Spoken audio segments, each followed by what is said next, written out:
We missed that one last time, and this is very important in the reading. Let me see if this is a quick review shot. Who says the noon? The noon has the noon has 4 rules, right? Part 1. Part 150. Page 50. I don't know. Yeah, but before we do that, let me ask this. The noon, we said, if the noon and the meme or the tanween has letters after them, there is special rulings, right? Who said that? Why? Because if you offer them the nasal part has to do it. Sometimes you hide it, sometimes you show it. Why tanween? Why? What noon mean? Okay, this is, for example, this is a meme right here, and we said when they only have sukoon, okay, this is the rule. If the noon or meme has shadda, what do we do with it? Ghunna. We add the nasal. So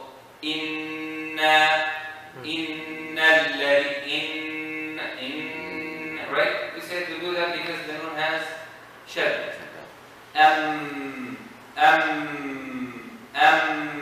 You add that nasal sound. But if they have sukoon, we said you can't do that. There is rulings. So for the noon, we took 4 rulings.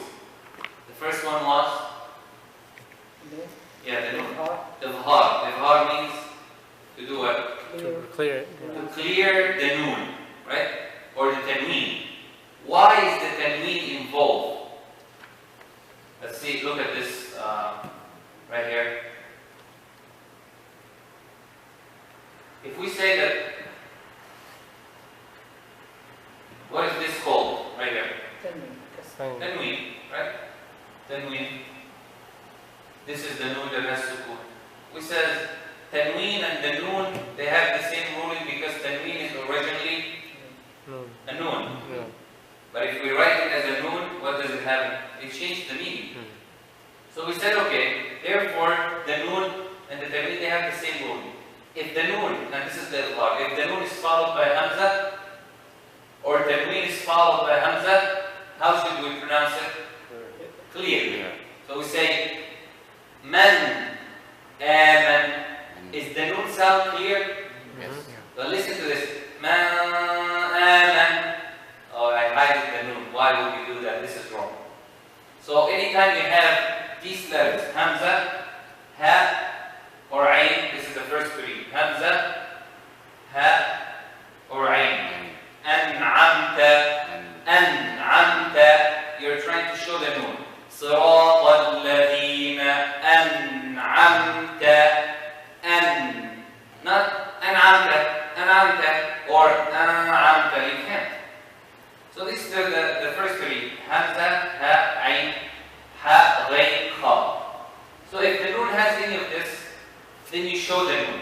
Okay? That's the first ruling. What was the second ruling? If the noon is followed by huh? Go to the page we're going backwards. What page? Page what? 50? No, page 50 is talking about the mean. We're just reviewing the noon right now. Forget page 50 right now. Forget what you have in page 50. So another one? Huh? Okay. No, noon. Now look. Page 50 is what we're going to study. Yeah, today. but they're still the same the same words. The Arabic word for clear, the Arabic word for merging, the Arabic word for hidden. But same wording, but number 1, the noon has different letters than the meme if it's followed. Number 2, how many rulings do you have for the meme? 3. How many you have for the noon? 4. So there's one missing here for the meme. So let's make it clear. If noon is followed by 6 letters, Hamza, Ha, Ain, Ha, Ghain, Kha. Those are the same for the noon, right? The root letters. This is the noon. They're the same for the noon. This is the noon. And the meme are the same? No, meme we'll talk about. Meme has different rules. Okay? It's the same wording of different letters. Okay? So this is the noon. Meme, if you have Yawmalun, any of these 6 letters, then you do what? You merge it. Sometimes with a ghunna, sometimes without a ghunna. And we're going to practice that inshallah with the Qur'an today for some of the reading. If the noon is followed by a ba, you do ikhfa, like iqlab, you switch it to a. So if and this is the look in the Qur'an right here. This is how it looks in the Qur'an. See, this is the meme, and we talked about the difference between this meme and the meme that looks straight, right? The meme that looks straight means It's to you stop. must Stop. stop. This meme right here that is going down means to change the noon to a meme because it's followed by ba. So how would you read this? Now remember, even though you change it to a meme, you still need to leave space open. Mim da'a, mim da'a, mim da'a. There you go. I still said the noon. The tricky part is to keep it open, but because you have to still close it for the For back. the meme. So the meme and the ba. So you say mim da'a, da'a. How many counts is that?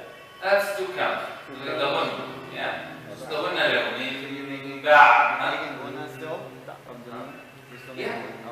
Because not with the noon now. You change the noon to a meme, and the meme has a ghunna. Oh, okay. So whether you do it for the noon or the meme, it still has a ghunna. Okay? The meme, there's 2 letters that has a ghunna, only 2. What? Noon and meme. So in this case, it doesn't matter.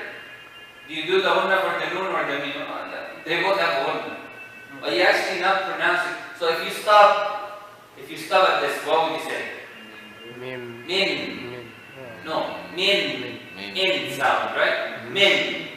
But now because you're connecting and you know the ruling that says you have to change it to a meme. Mim da. Amburi. Amburi. Okay, سميع بصير. How would you read it? سميع بصير. سميع بصير. Let me ask a tricky question.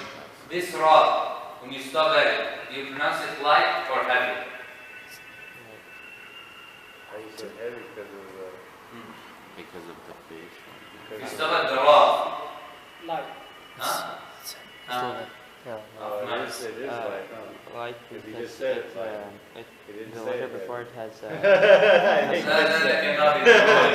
It's light because What if I trick you What's and the I just say? ruling? What's the ruling on it this? has We took the ra rulings, we had over 10 rulings of the ra, right? Or it's still the 3. because it's second when you start on it, and the letter before it is Uh-huh. and even the letter before it's still with kasra. No, if the letter before it is ya, you look at the letter, It's mukhaffaf, muraqqab. the one before that too. oh the Yeah. one before that. Yeah, and then it's always a kasra.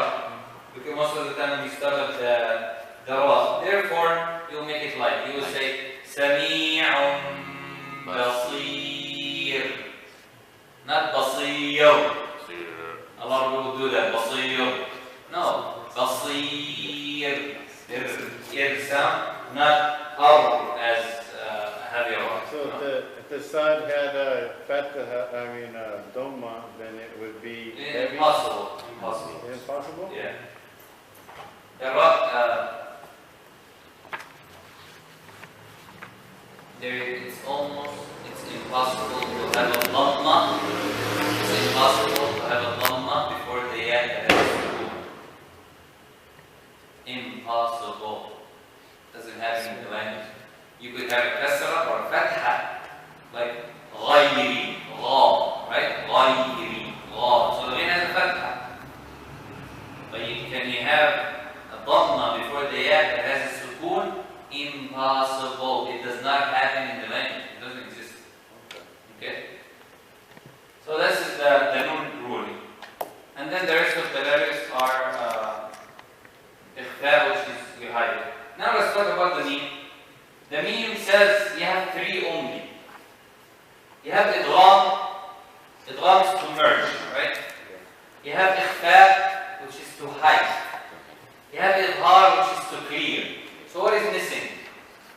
إقلاب. To flip or to change to a meme. That doesn't happen because you cannot change a meme to a meme.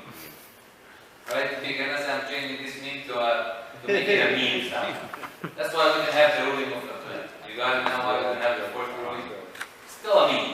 And you cannot say I changed the meme to a noon like I changed the noon to a meme. You just can't come up with that. So the first rule he says idgham. Remember,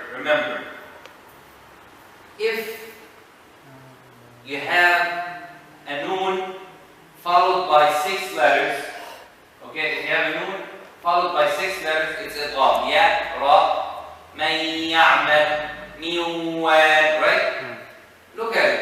Meme is very easy, more easier than the noon. If the meme is followed by another meme, then you merge them together. That's it. That's just one letter. Noon has 6 letters. Ya, ra, lam, mim, waw, all these noon. But here only mim.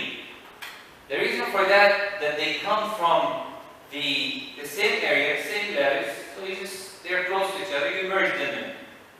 So how would we read this?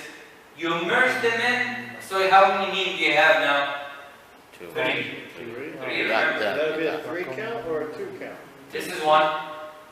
You're going to merge it into here, right? Then you have another meme here because of the shadda. So actually I have 1, 2, 3. Now when I merge it, how can I pronounce 3? There's no way you're going to pronounce 3. You cannot say lakum ma. It does lakum ma.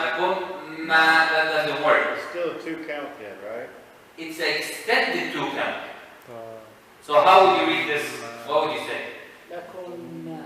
That's not enough. Extend them more. Lakum ma. So basically a 3 count? Or exactly. But it's actually 2 now because you're merging it in. So lakum ma lahum min Allah. Everybody. Ma lahum min Allah. See, that's how you do the meaning. So you make the nasal sound extended. So you say lakum ma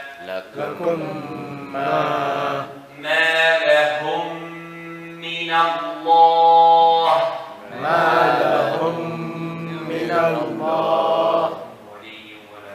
That's the thing. So this is the meme. You merge it when you only have the meme after. Very easy. Now, al-ikhfa is to hide. And remember this, only 1 letter too. See how meme is very easy. 1 letter you merge, you do idgham. 1 letter you do ikhfa, which is to hide.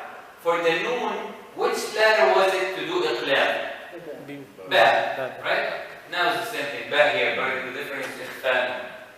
You hide it. How will I hide the meme? There is no way to actually hide the letter. It's actually to pronounce it, the ghunna, and at the same time, your lips has to look like that again. So, here you go. Meme after that, and this is all called ikhfa. You can read in some books says ikhfa. I think in your book, what does it say? Ikhfa shafawi? Right? Tadhar shafawi. Because it comes from the lips. So it has to do with the lips. So now, look at this. ألم تر كيف فعل ربك بأصحاب الفيل ألم يجعل كيدهم فيه وأرسل عليهم طيرا أبابيل ترميهم بحجارة. Now we have that rule. Meme right here has nothing, means it has Sukoon. Okay? What is after the meme? Ba. Okay? Ba. Right here. So the ruling is to hide it. So how do they read this? ترميهم بحجارة. Good. وما هم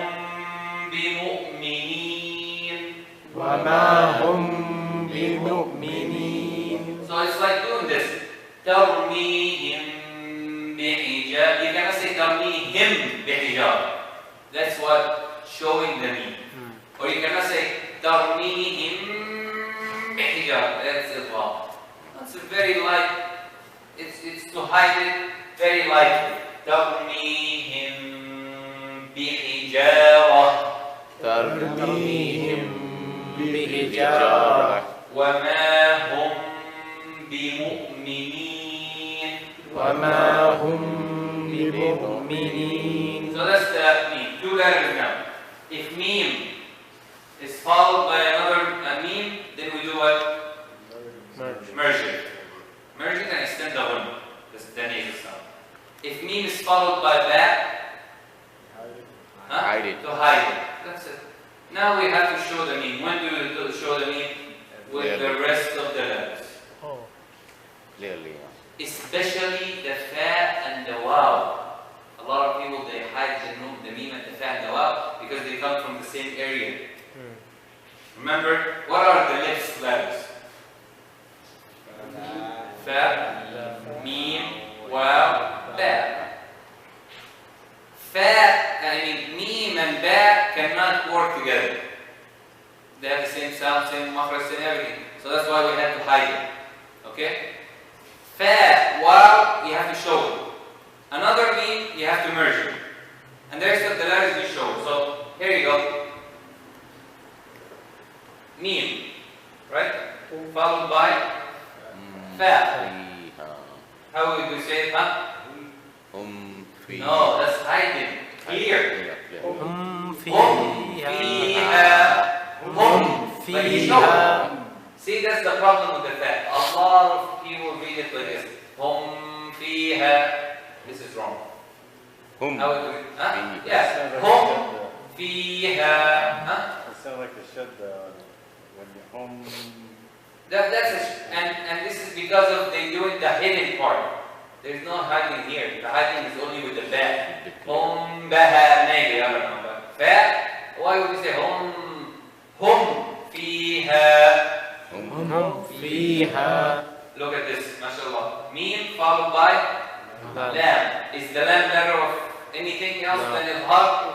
No. Meme, another meme followed by lam. Another meme followed by lam. This is Surah Al-Baqarah, page 2. Am lam tunzirhum la yu'minun. Am lam tunzirhum la yu'minun. Sorry for tunzirhum, I just made it hard for the reason. But what is the rule of this noon right here? Always, huh? To do what? Why hunna? It's to hide the noon because the dal is after. Always in the Qur'an, when you have noon that has nothing, or it has a sukoon like this, you have to worry about the letter after. Always make sure what's the letter after and try to apply.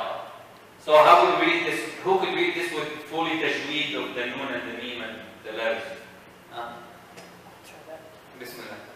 أم لم تنذرهم لا يؤمنون. Why you say tunzirhum? Tunzir. Remember the ra is light because there is a kasra before it. Yeah.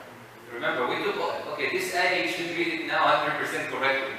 That doesn't involve anything coming up. It involves what we study. So, ready? Go ahead. No, you're saying it correctly, but try to clear the meaning. Am lam, see? Am lam. I have to see you do this with the meaning. Am lam.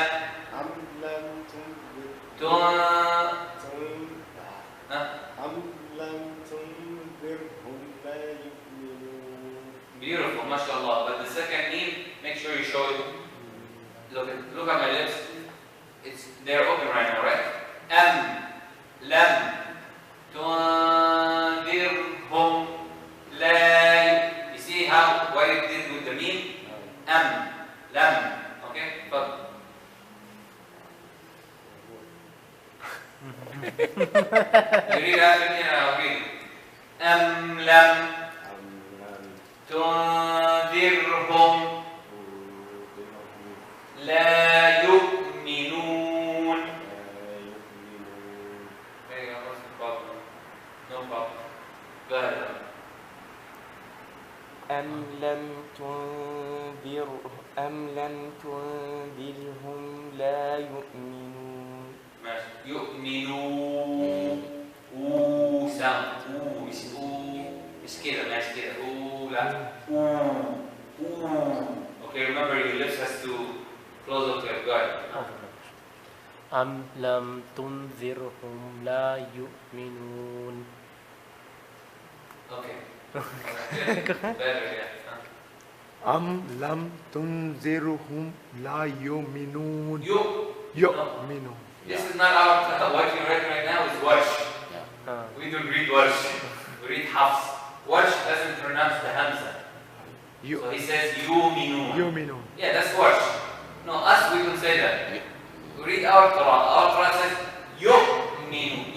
But you make a Hamza sound, right? Whenever you have a Hamza and the waw is actually there to support, but you're saying yu'minun. So you actually took this out. Well, this is a Qur'an, this is correct. But it's incorrect in our case because we're not reading Warsh, we're reading Hafs. So, أَمْ لَمْ تُنذِرْهُمْ لَا يُؤْمِنُونَ. Yes. أم لم تنذرهم لا يؤمنون. No. لا يؤمنون. لا يؤمنون. ما شاء الله. Beautiful. أم لم تنذرهم لا يؤمنون. Always remember that you have to do it every time. This is the way to get your qira'ah correct. You read after me, inshallah. Always in front of people, this is why I choke.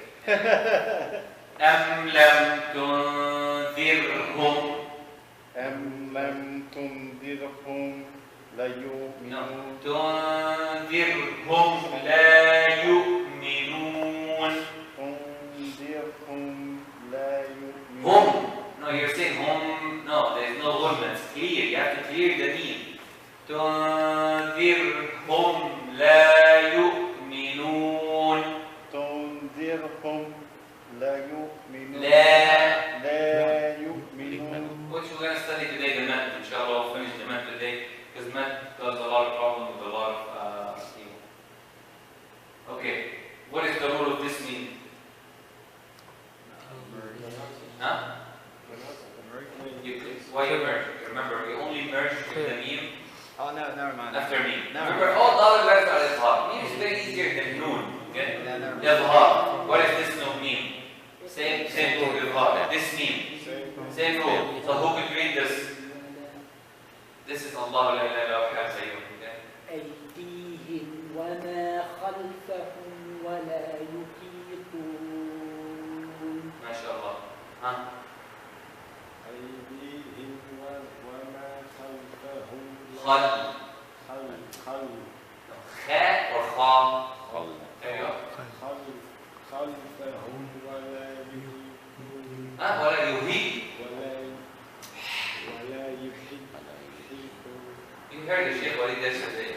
The letters were coming like is followed by waw or followed by hat. This is the only two that a lot of people could hide it. So if you hear somebody saying hum fi, you're like, hold on. Why hum? It's hum هم فيها. fiha. Two different letters. Especially in lot.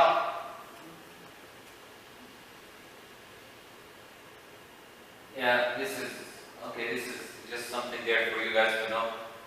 How would they know this ruling in the Qur'an? Look at this. Look at the meme. What does the meme have? No, look at it. What does it have actually here? Nothing, right? Nothing. If you see the meme in the Qur'an that has nothing, it's telling you to do idgham. Here we go, already. But without even looking what is next, you know the meme is next. They write it like that without anything, so you know the meme is next. If you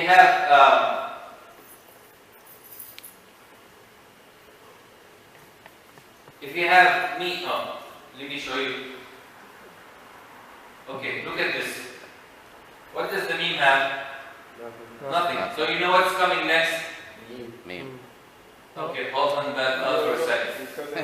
Look at what's coming next. What does the next letter have? شدة. شدة. No, shad. Shad, I right? know. This is the 3. Shad. Yeah, it looks like 5 was shad, right? Okay, remember this. If a meme has nothing, and the letter after it has shadda, surprise, the letter is going to be meme. That's the only way. And this is idgham. That's how they write in the Quran. But look at the difference here. What does the meme have here? Nothing. So you would assume there is a meme. Yeah. No. Is there any, what does the next letter has? Also nothing. Oh. No shadda. Therefore it's a ba. That's how they distinguish between meme and ba. So even though it doesn't have nothing, it doesn't mean it's idgham. No, it means it could be idgham or ikhfa, to hide it. So again, ترميهم بحجارة ترميهم بحجارة وما هم بمؤمنين. وما هم بمؤمنين. What if I say وما هم بمؤمنين? Is this right? No, because you're showing the meme, and the meme here is supposed to be hidden. Okay? Not shown. Of course, if the meme has anything, it means you have to show it. Okay. There you go, spelling. If it has sukoon, you have to show it. If it doesn't have, you either hide it or merge it. So, Makes it a lot again, what should I do with this? هم فيها. Good. Good. Good. No, show it. Wake up with me. There you go. See, that's waking up. Waking up means to actually clear the meaning. Say, hum fiha. Yes. هم فيها. Huh? هم فيها. هم فيها. Beautiful. هم فيها. Nice. You're still doing a little, no. Hum fiha. That's it. See, that's right. You cleared it. You're saying, so if you were to stop, how would you stop at the first word? Hum. Same thing if you continue.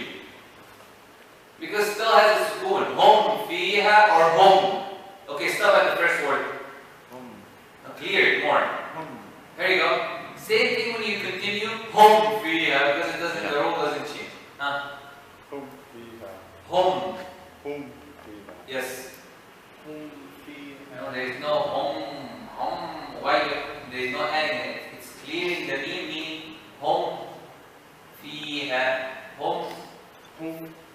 No, you're saying hum.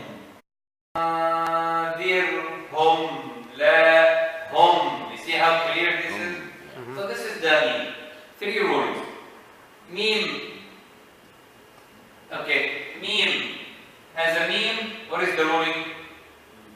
Merge. So what is the ruling in an'amta for both? If you know, raise your hand, please. You have noon here and meme here. What is the ruling? Clear. Of the noon, and what is the ruling of the meme? Huh? Both? No. The ruling is what first? You give me the ruling first. So you say, okay, we have a noon here, right? That has a sukoon. Therefore, it must have a ruling. Whether it's hide it, merge it, show it, flip it, whatever. Because of the presence of ayn, which is one of the... Good. Ayn is after the noon, therefore we have to clear the noon. Clear. Now we have another meme after that, which is meme sakin, followed by a letter just ta. Ta is from the letters of idhar, to show. So how would we read an'amta in Fatiha? أنعمت. An'amta, no stress. An'amta. An'amta. An'amta. A lot of people do this. An'amta. No, you're adding a gunna, which does not exist in the shad, only exists with the shadda. This is not a shadda. صراط الذين أنعمت. صراط الذين أنعمت. Good. صراط الذين أنعمت عليهم. صراط الذين أنعمت عليهم. عليهم غير المغضوب. What is the ruling of the meme here? It's hard. It's clear. Idhar, because the meme, what is after the meme? غير. Therefore it should be idhar. صراط الذين أنعمت عليهم غير المغضوب عليهم ولا عليهم و. Same thing. No hiding in Surah Al-Fatiha whatsoever with the... Very clear. So any questions on the meme? Alhamdulillah, the mean is good. Okay.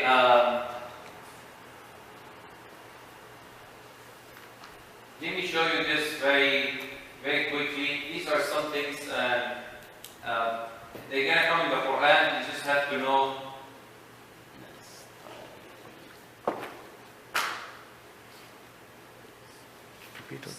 Around, no. You know, Hafs has 3 ways. Hafs.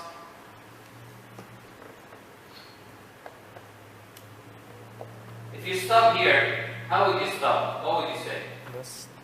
Nasta'in. That's one way of.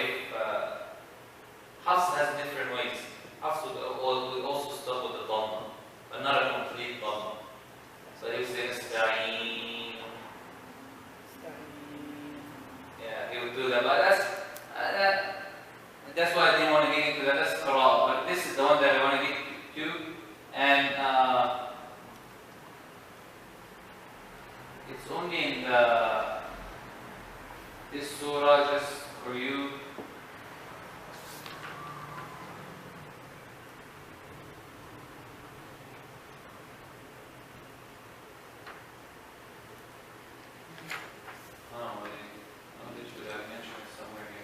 There's one verse that has to do with the Ishmam. I don't know how come he didn't mention it here.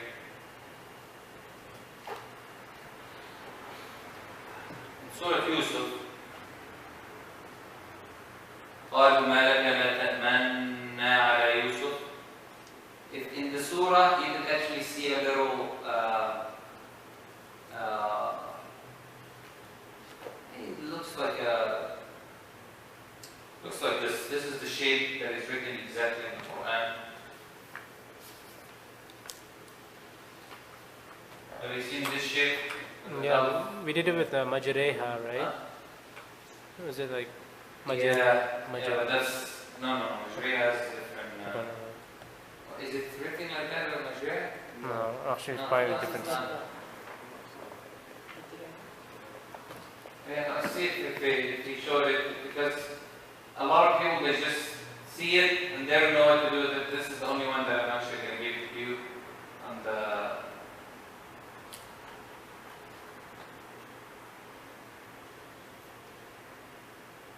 I don't know how come Shaykh didn't mention it.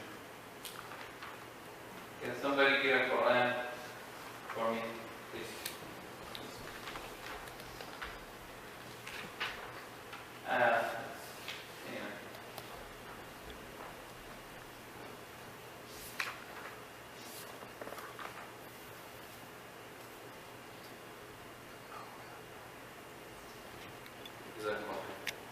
This is how it looks like, and I'm just going to show you how to read it. There are different ways, of course, but the one that we have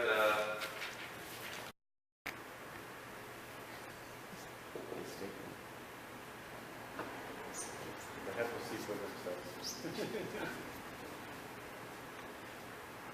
upload करा अभी videos कर दिया हाँ Facebook में मैं it's on YouTube too. ये कर दिया हाँ ये डालूंगा आप देखे आप लोग Here we go. मेरे That's how it's written in the Quran. And this is the word, just for you to know, Surah Yusuf, quickly to mention it in the. So what is this? What is that telling me? Okay, any symbol in the Quran means something. You cannot just pass it like saying, no, this looks nice and this. No, this doesn't look nice on this. This means that you have to do something when pronouncing here. Okay? So what if that's something that I have to do? I have to close my lips so that a blind man cannot see it, but he could hear it. And a person who could see it, but he cannot hear it. Okay. That a blind man cannot see it or hear it, but he cannot figure out if you're doing something. Okay, he could hear the little sound, but at the same time, a person who could see you, if your shaykh is, alhamdulillah, he has a good sight, he and you're sitting next to him, he has to see that you're doing it. This word, originally, there was a noon here. Ta-ma-nuna. Nuna. That's why the original word.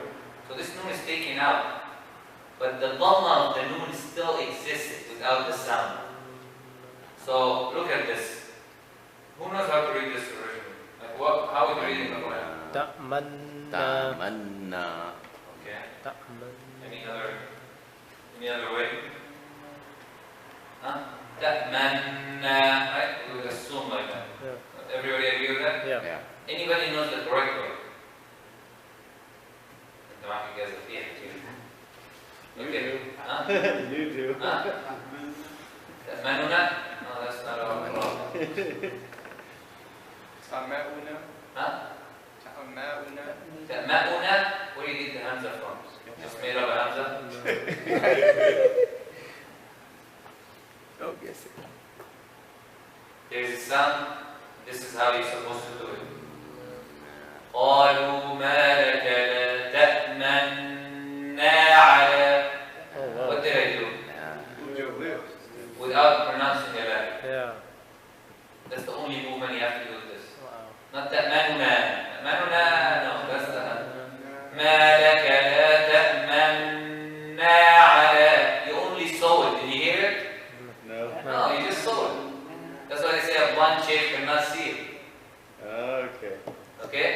So how would we say it again? ما لك لا تأمنا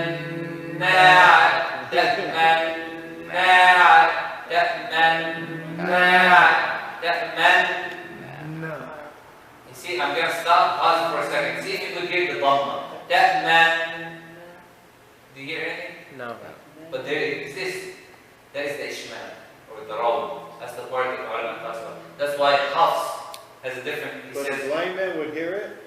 No, I said blind man cannot see, cannot But hear, he can but hear. he knows that there is a Yeah. dhamma here. He's a sheikh.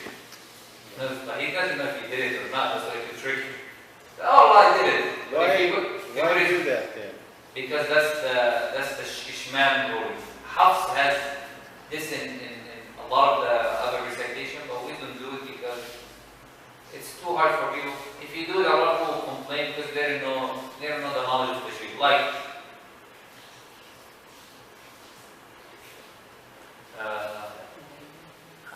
Jim. إياك نعبد وإياك Yeah. نستعين. Right?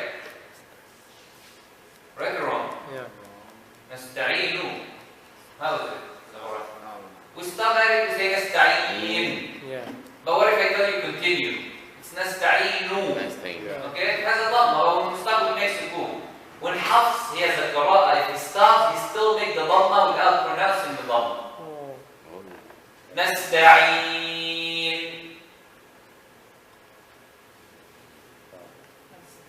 Have you seen the dhamma? Yeah, you just saw it, but you didn't hear it. This is a qira'ah. That's our qira'ah. That's why a lot of people, they tell you, oh brother, I'm reading Qur'an Hafs. You say, hold on, you don't even know the qira'ah that you're reading. There is more to it than the one we just know. We're trying to imitate Hafs's qira'ah, but we don't actually know all the rulings. That's why, remember last time we took some of those أعجمي and we took the مجريها. We took these for what reason? This is because this is your qira'ah. These certain words that most people don't talk about. You just give their general ruling, pronunciation, makharij. No, we want to focus on these two. So if you see this in Surah Yusuf, how would you read it now? قالوا ما لك لا تأمنا على يوسف. تأمن. When you pronounce the noon, do your lips and continue. تأمنا على. Who could do it now? That's me. You make the sound of the wow. Let's do that. No. You need to do It it. needs a lot of practice, but it's very easy. قالوا ما لك لا تأمنا على. Look at this. تأمنا. Did you know I did it or not? No. You can't. That's why you have to see it to tell. That's why a lot of people who read Surah Yusuf, you don't know they're correct. Huh? Even if you do that, you you're not, okay, you could say مالك لا تأمنا على يوسف. But if you look at the Qur'an, if you open Surah Yusuf, I'm just going to show you, even without knowing Arabic. Okay, I'm going to choose the, look at this. He gave you the symbol here, right? And then what is here? There's a box. Okay? So that means there's something going on here. You don't let this go. Never do that. Never say, who cares? Keep going. No, when there's a box like this, it's telling you something. So what the box says, it says, Yajib, it's obligatory to do the Ishmam or the Raw. So it's telling me it's obligatory to read it like that, and I'm like, I can't do it. Huh? شوف مكتوب ايه؟ اقرأ. Yajib means obligatory, you have to. So it's not like something you could skip. That's why I chose it today. It came to mind before I even go to the mudud and do the most important of the math. So again, look at it. ما لك لا تأمنا على تأمننا. There's another qira'ah. It's our qira'ah too, but it's the hard one. If you cannot get this one, either get this one or this one. Which one is easy for you to do? ما لك لا تأمننا like you jump with the first one. You eat halfway. تأمننا على يوسف. Which one can you do? First or second? First one is First one, yeah. Stay with the first one. تأمننا. Everybody. تأمنا. Good. Now I see individual because this is okay. No, you're saying تأمننا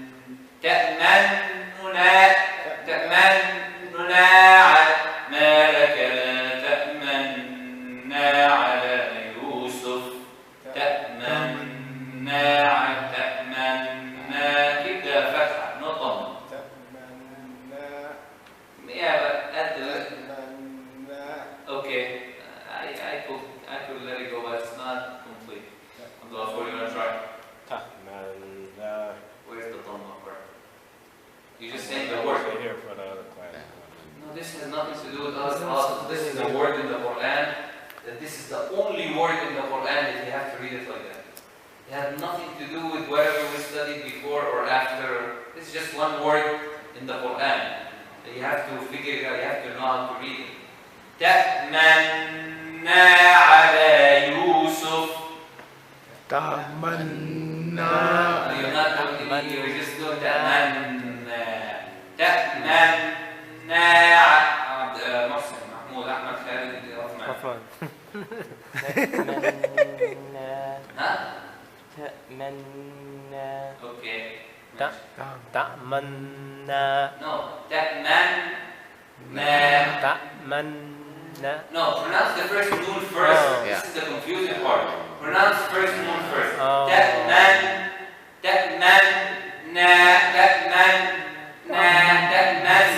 Pronounce the first noon. Do the lips, then continue fatha. تأمنا. There you go. I didn't pronounce any dhamma. تأمنا. Stop. Keep going. تأمنا. Okay. But don't stop. Okay. Don't say تأمنا. تأمنا with the top. تأمنا على. Yeah. تأمنا. No, there is not doing it at all. تأمنا. تأمنا. تأمنا. نو. Say أو. Okay. The title says the 7 alif. The 7 alif. We have 7 alif in the Qur'an that, according to Hafs, listen to this very carefully. Those people who read, especially the Salah or pray, or even read Qur'an. Okay, if you read Qur'an, or we all read Qur'an. There is alif in the Qur'an that, according to Hafs, okay, one narration according to Hafs. If you stop, you pronounce it. If you continue, you don't pronounce it. All right. Let's look at the first one.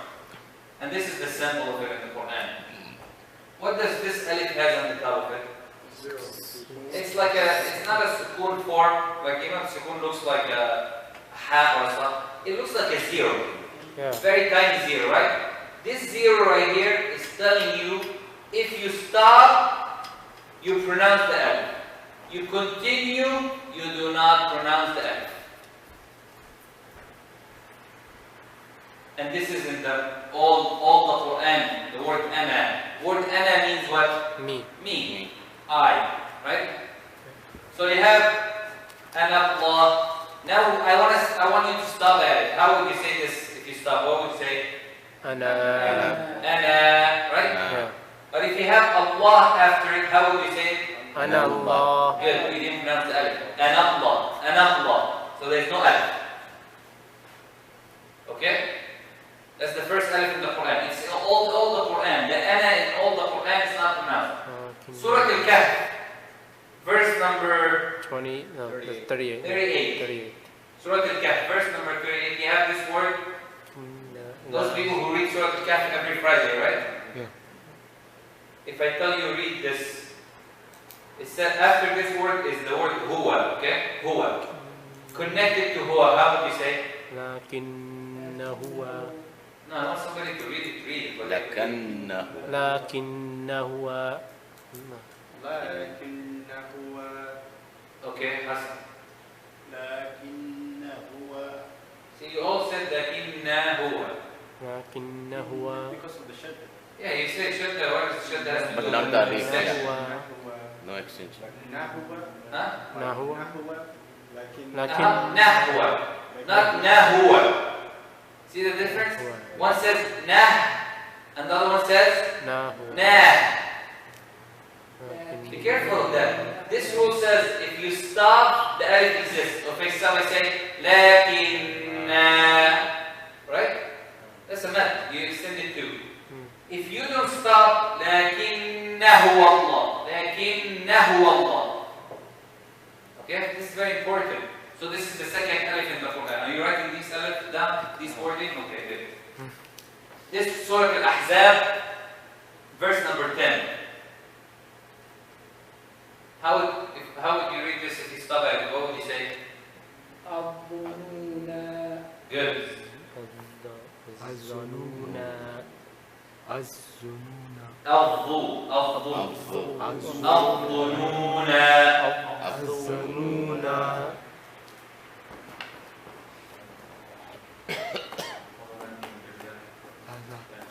So if we want to continue this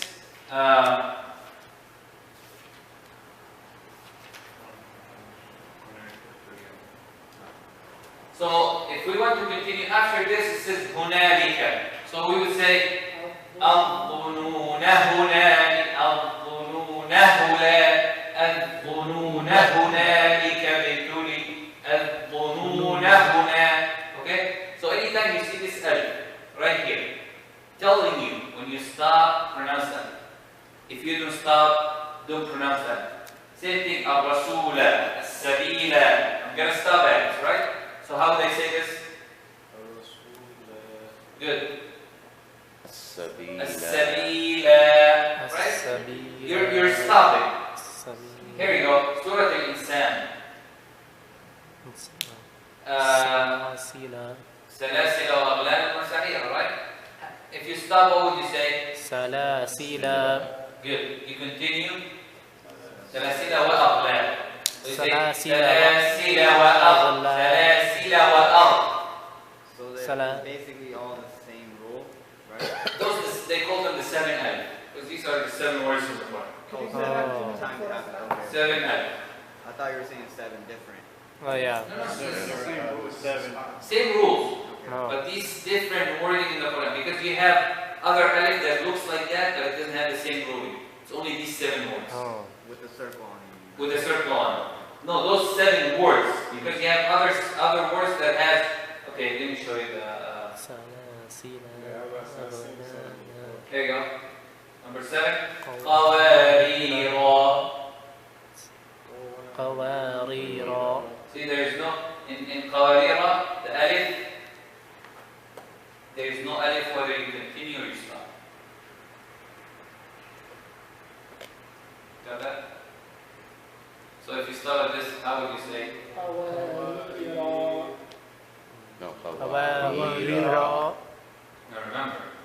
This is the only alif that whether you stop or you continue, even though it's there, you still don't say it. Because of قوارير. No, it has nothing to do with the ra. These are قوارير. listed, huh? Yeah, but if you want to continue, قوارير. قوارير, قوارير, the word after it is also the same. What's the yeah, هي قوارير من فضة قدروها تقديرا, but the A before has also قوارير at the end. So either you stop or you continue, there is no alif. قوارير قوارير من فضة. If you stop, you say قوارير. قوارير because of the ra.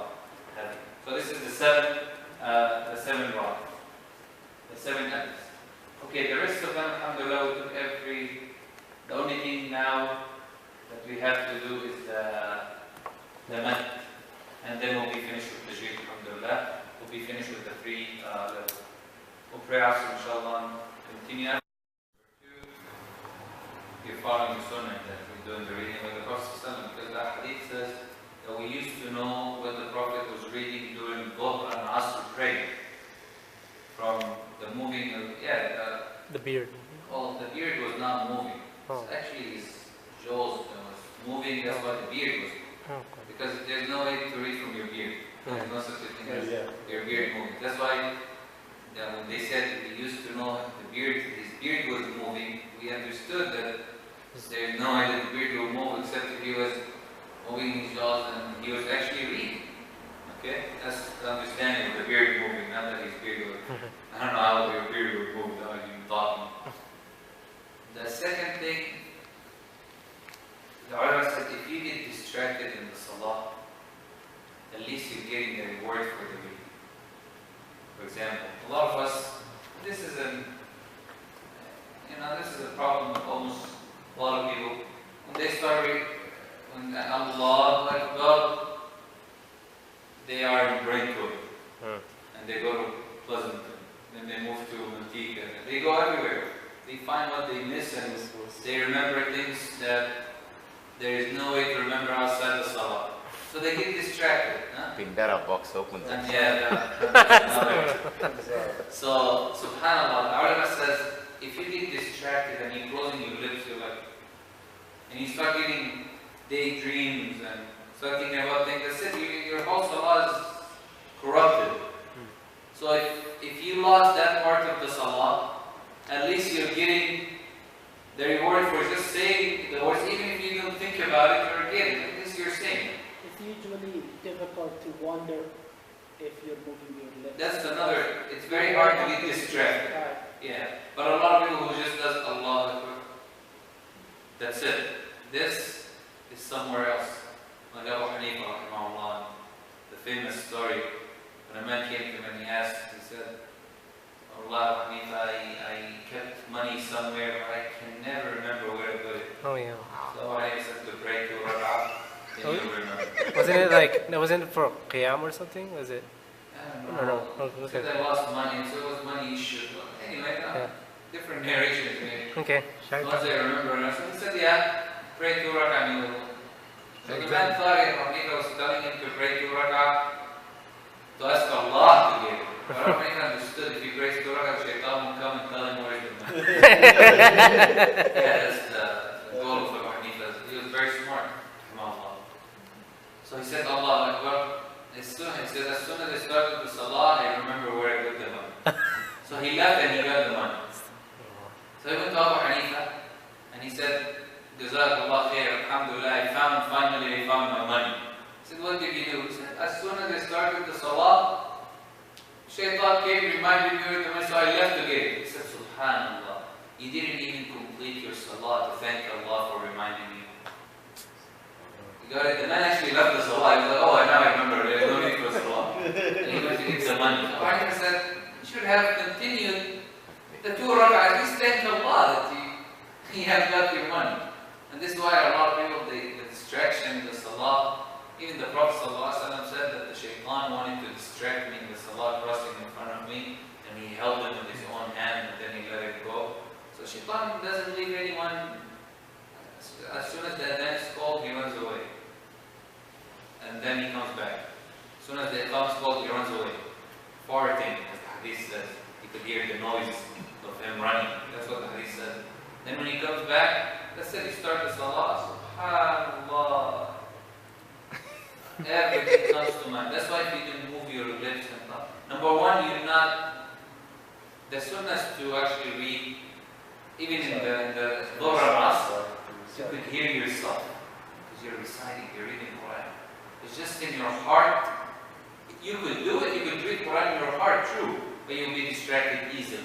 You could be reading one ayah and you're really talking about Yemen. That's all. I recited it. I still have that problem. Even when That's how to solve that problem is a different story. But it does not happen as much. Like I don't get distracted when I'm reading Maghrib or Isha, ever. No, not inshallah that I'm doing. No, I'm saying, I'm saying the qira'ah, because I'm the Imam. If somebody else leaves, I start getting distracted. No, because I'm the one focusing on the reading that I'm doing and the correct. So there's no way to actually get distracted. As soon as I go to ruku', Shaitan is like, okay, you finish reading, then let me talk to you now. And I start, you know?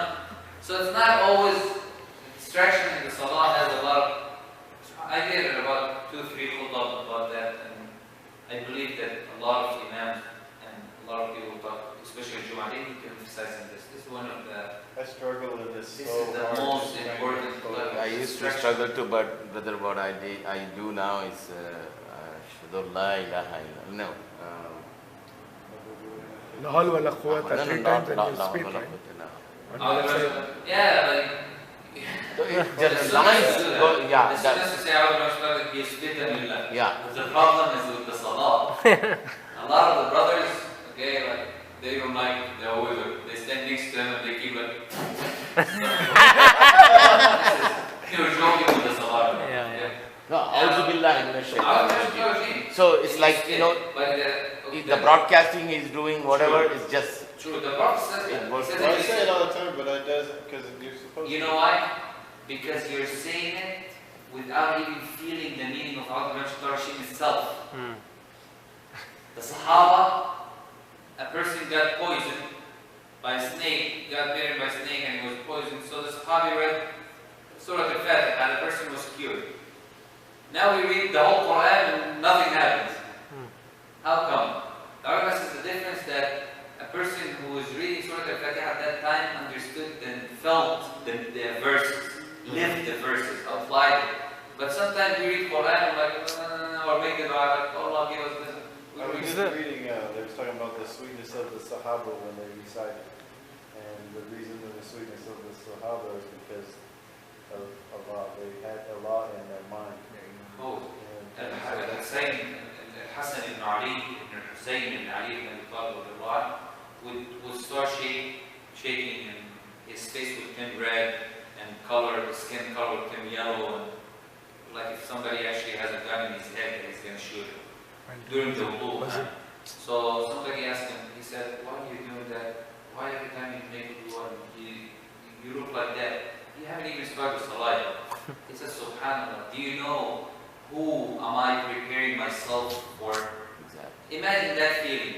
Already during the wudu, he's getting ready for Salah. Oh, we leave the house, come to the masjid, pray the sunnah, and we still don't know who we're facing. And we do the Salah.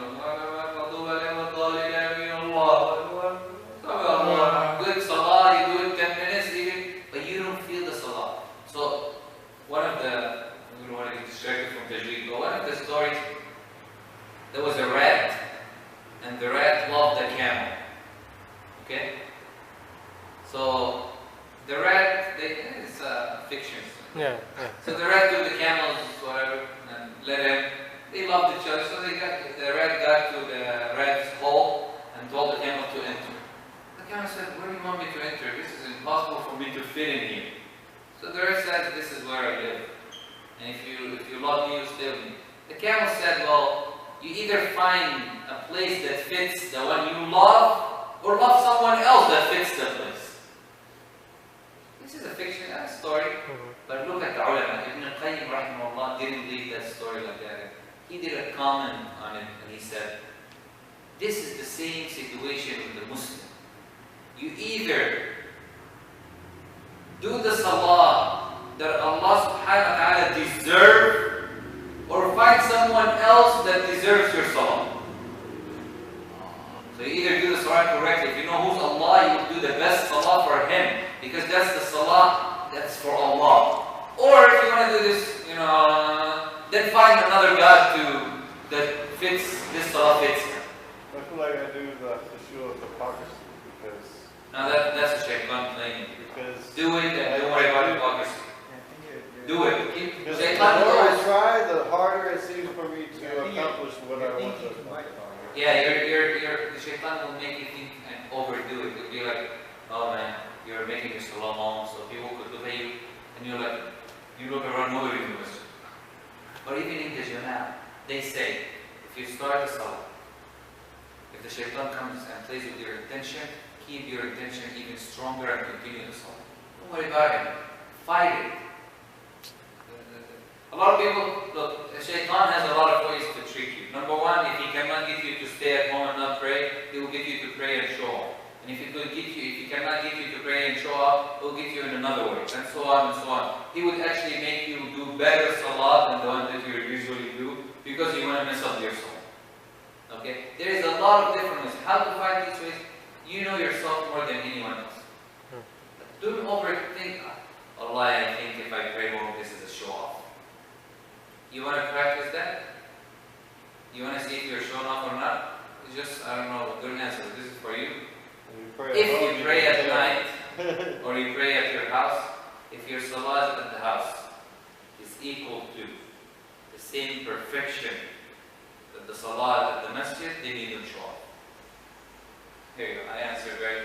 If it's the other way, then you have to solve your problem. Yeah, if I pray home like Asr, okay? Somehow, Allah,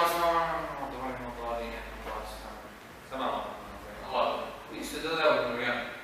But when you come to the masjid, do you do that? No. Therefore, there's a problem. Huh? You're not even praying if you do that. Then there's a problem. Not a lot of people do that. When they drag themselves, mashallah. He goes into the masjid and you wait for him outside. Oh, alhamdulillah, I finished. Finish what? You just enter the masjid. I finished Asr. Dhuhr and Asr. That doesn't work like that. You have to know when you say Allahu Akbar, Allah is facing you. This is a big thing. This is something. I've read books and I've tried different things, but it's just keep trying. such a struggle. Keep trying. Try to the heart. concentrate on your words. Ask Allah to help. To be honest. Well, I do, but I guess maybe it's going to take longer for me. It'll take long. You're not the only one suffering from this. We are all suffering from this. Yeah.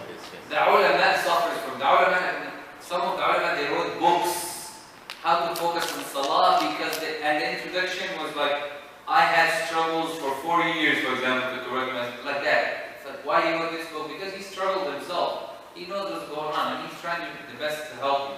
There are steps, of course, if you want the khushu' and the salah, and you do the wudu correctly, starting from the wudu. If you complete your wudu according to the sunnah, that will, shaitan is the way anyway. Then you start the salah, you do the sunnah correctly, slowly. If you do like, prepare yourself, somebody's taking a test. If he prepares good, the test inshallah will be easy. And Allah will help him with it, even if it's hard. But if he didn't prepare or does anything and he went to the test, he could answer some questions, but not everything. And even if he don't see the answer, he wouldn't answer correctly. So that's why you have to keep struggling. That if you That's die, all I can do, because I'm not going to give up. that's it. That's the point. Okay. For volume. It says a mat definition is extra. That's the linguistic meaning. It's lengthening the sound with a letter of mat letters. The mat letters are the following 3 cases. Okay. Remember this, not 64. Look up here. Alif, Waw, Ya. Reminds you of what? Joe. A joke. Yeah. Right? And we said when we studied the empty space in your mouth, we said remember these 3 letters because we're going to need them. That's why they call the extension letters or the lengthening letters. That means you have to lengthen it, extend it, because it comes in an empty space. It runs very, very smooth out from the throat out, the throat or the bottom of the empty space out.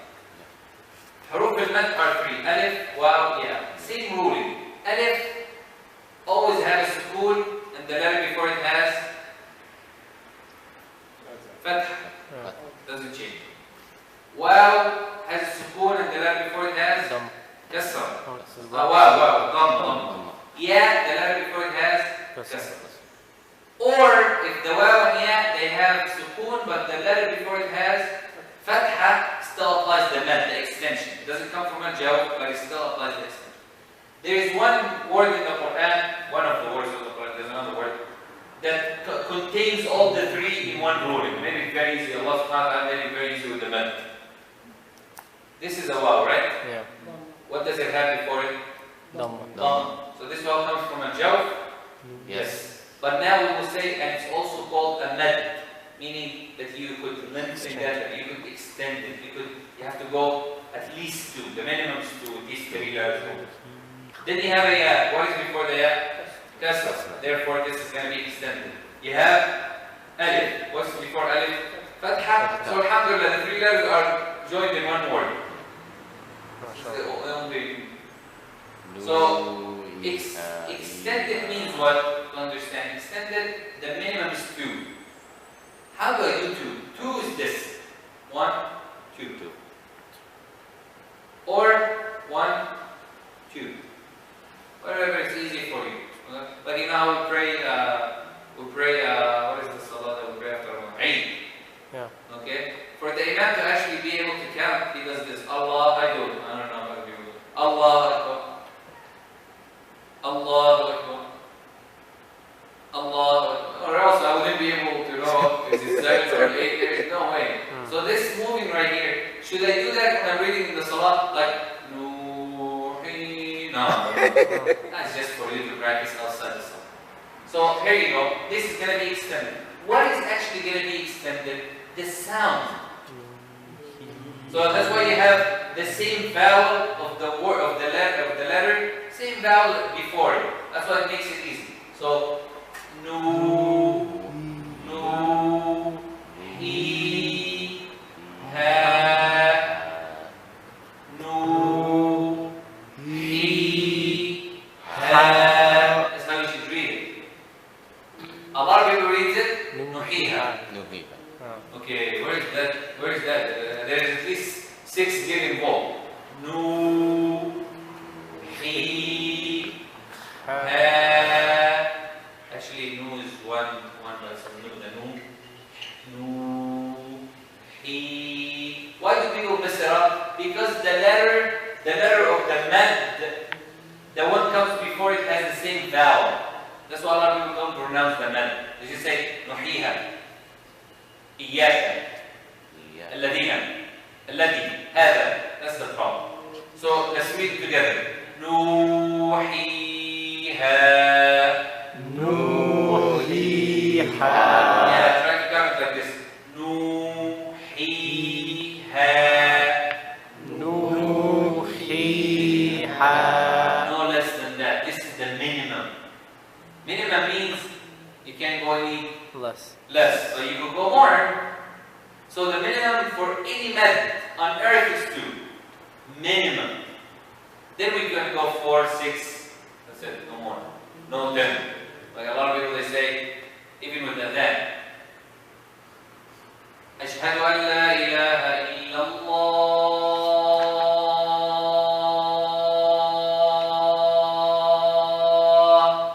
Hey, mashallah, very nice voice. Where did you get the 10 extension from?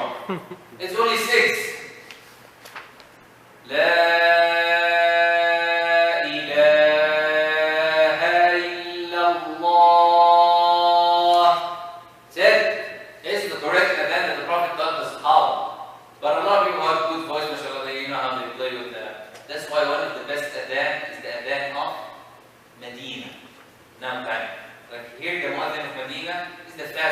Not that he goes fast, no, he does the lengthening correctly. So you have a lot of people, Ashhadu an la, you're like, you count after him, you will count 10 or 20. No, it's only 6, brother. This is the maximum we have. And the minimum is 2. That's why we do 2 for the iqam and 6 for the adhan. Even would that involve tajweed? So that's the word that contains all of them. So if somebody asks you, what are the letters of mad? Mad meaning that it has the ability to extend. Try this. Try to do this.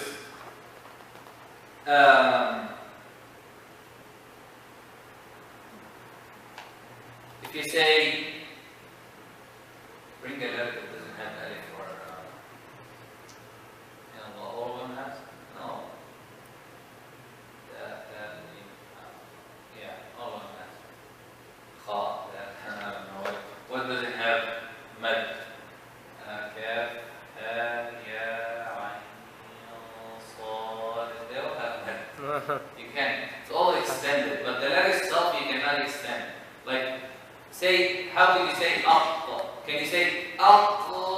There is no way to extend the qaf. But yeah, that's why these three only. Yeah, alif, waw, they are the letters of what? Mad.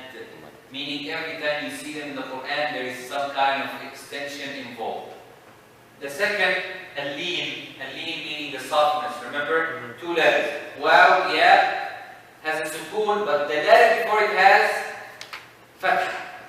Not kasra or fath, both of them. Then we call that also, you have to extend it. And we're gonna, of course, we're gonna give example. Of course, there's another in your book here. In your book it says all three of these mad letters appears in one word in the following example. Udina. Everybody reads with me. The first word, udina. Udina.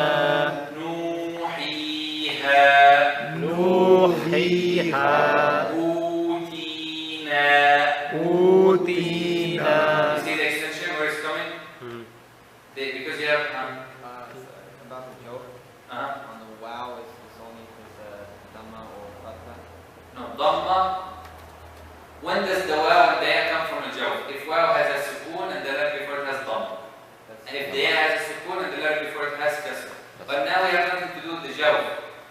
And if the waw and ya, they have a sukoon, but the letter before it has fatha, they do come from a joke, but you still extend it. Oh, you still extend. Because that's they call it a special rule. Okay. Yeah. But it does, you cannot tell it comes from a joke.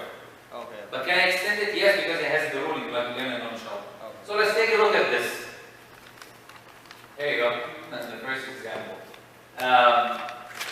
The waw has what? Sukoon. The letter before it has fatha. Does it come from a joke? No. But it's a letter of extension. If you stop. Stop only. Okay?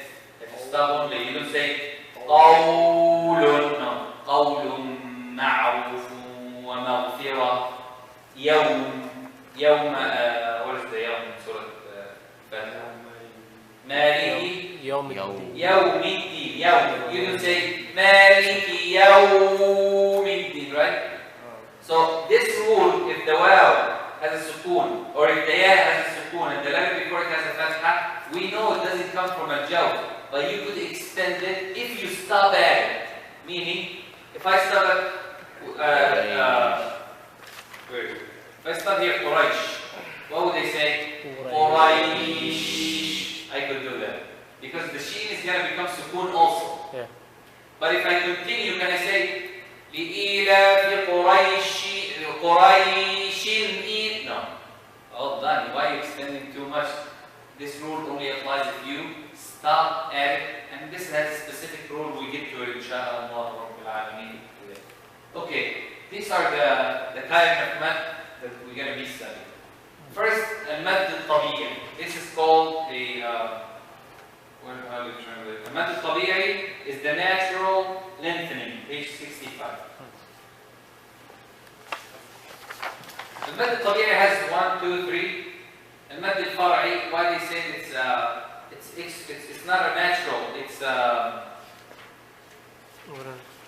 it has a reason. It's a secondary. There is something required for this method. Lesser connecting. Lesser connecting.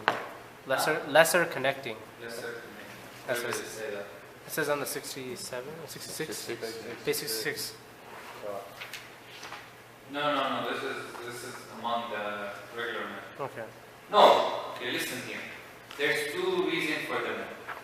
Either it's natural, you have to do mad, and it has a reason for you to do mad. If the reason don't exist, the mad don't exist. And there are ones that whether there's a reason or there's no reason, you still have to exist. That's what it says. Okay? And then inshallah we'll talk about each I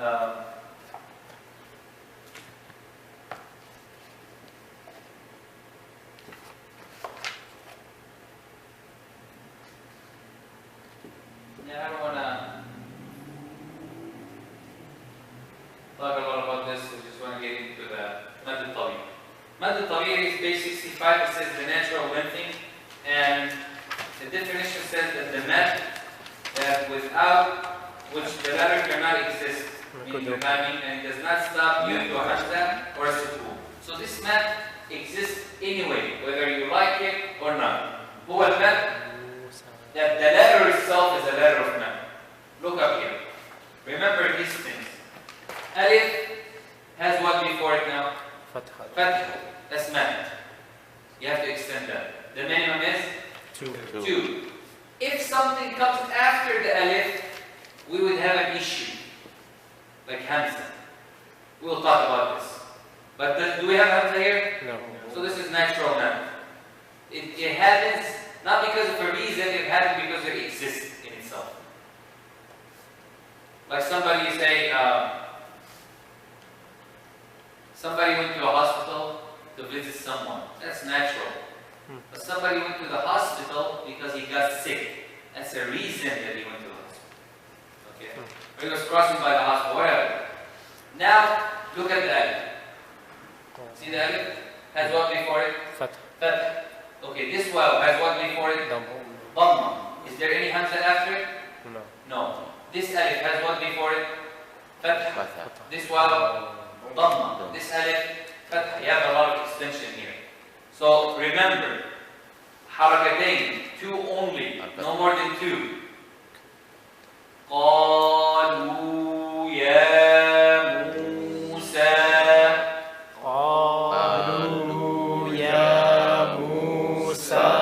always. You have to do that. But look at this way. قالوا يا موسى. I did say it, but there's no mad. So can somebody say with the correct mad, and I'm going to say it with the incorrect? Let's see who takes longer. Who's ready? Go. قالوا يا موسى. I'm finished. He didn't even start yet. See? Because what he does, he emphasizes the mad correct, which is 100% correct. What did I do? I just jumped. I just pronounced the fatha. قالوا يا موسى. What is this? This is you're only pronouncing the fatha. So together, inshallah, and try to do your finger. You have how many here? So you should count 2, 4, 6, 8, 10 plus the letters. So you should do more than 10 in your fingers. You cannot have less than that. So let's go together. قالوا يا موسى. قالوا يا موسى. Look how long. Let's say it all together without me. Go. قالوا يا موسى. I said it before all of you guys. What? That's the problem. A lot of people do that. They say it without the extension, without the mad. So they mess up the word. The word has mad, has extension. You have to. So all I say is قالوا يا موسى. What is that? It's still pronounced the letters, but it's incorrect. So this is the mad tabi'i. So if I tell you how many, the lengthening is 2 vowel counts. This is the regular number, 2. qa, lu, ya, mu, sa, 2. No less than 2. So how many vowel is the natural lengthening? 2. Only 2. They're the regular. Okay? And it says here, included in the mad tabi'i is the group of letters hayyun tahu, which are the letters that start some surah. We'll get to that, inshallah. It's going to get to that. That's all.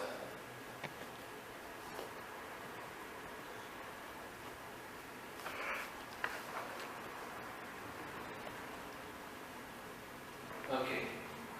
Now this is the second mad, which is called mad tul badal. You jump to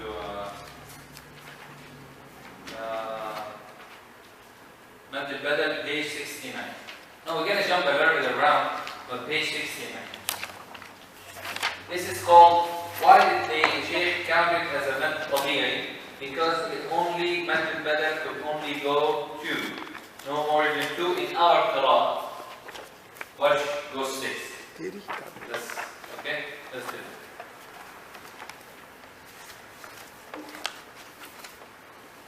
What does mad al-badal says?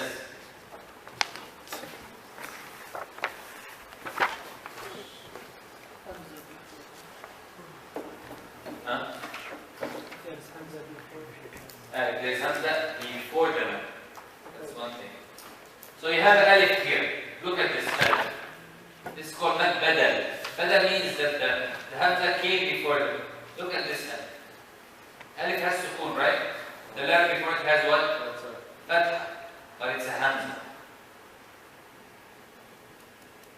It's still short? It's 2. It's still 2. But the problem with mad badal, that you're going to have sometime Hamza before, or something before and Hamza after. That's going to cause another confusion later. But for now, if you have the mad, the letter of mad, before it there is a Hamza, it's called mad badal. Mad badal means the exchange mad, meaning that you exchange it, you extend it to 2. So how would you read this? Remember, is this a mad? Is this mad? Is this extension lengthening? Mad what? What is it called? Tabi'i, it's natural, because the waw has a sukoon and the letter before it has dhamma. So who could read this? There you go, correct. آمنوا إن الذين آمنوا. A lot of people say إن الذين آمنوا. آمنوا. No. آمنوا. Watch it even goes longer.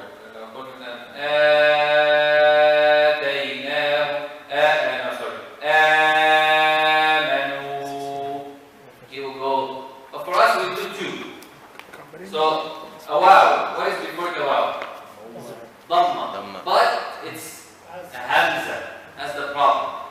What about this wow? Well, this wow is natural wow. This is the extension method. Exchange method, the natural method. Okay? How would you read this? What would you say? Udu. See? Udu. Like, yeah. What is before the yeah? Kasra. But what's the letter? Hamza. Hamza. What about this alif? Is this alif an extended alif? Yes. Why? There's fatha before it. Don't forget. Is this alif, if you stop at it, extended? Yes, because you will have fatha before it. So how would you read this? Imam. Why nobody reads like that in the Salah? Why everybody says Imam?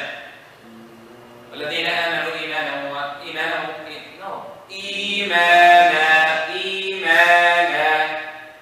Ar-Rahman, right? Why nobody extend the Rahman? Why haven't we said Ar-Rahman Ar-Rahim? Ar-Rahman, 2. You say, brother, you need to go 2, extend. And this is that you say the minimum. So this is the exchange method. Here is more clear. Yeah, but this has a Al-Qur'an. Who could read it now with known the rule? Remember, there is an alif. Before the alif there is a fatha, but the letter is Hamza. There is a waw. Before the waw there is a dhamma, but the letter is Hamza. There is a ya. The letter before it has a kasra, but the letter is Hamza. So who could read the 3 of them for me correctly?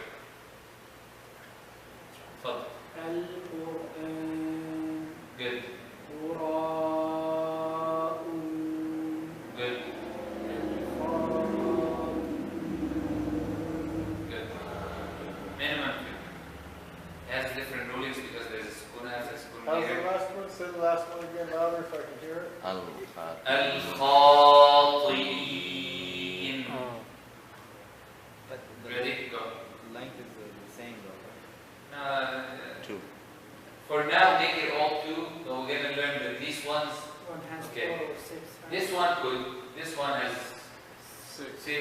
one could go 6, this one could go 6. But for now, just 2. Just make 2 each. Just for go. Al-Qur'an. Good. Good. Al-Khati'in. Good. Adam. What's it? Dawood. Give him all the names. Give him all the names. Al-Qur'an. Good. Al-Khati'in. Good. Very good. So clear? It has to be minimum what? 2. 2. Same thing. Yeah, that has different.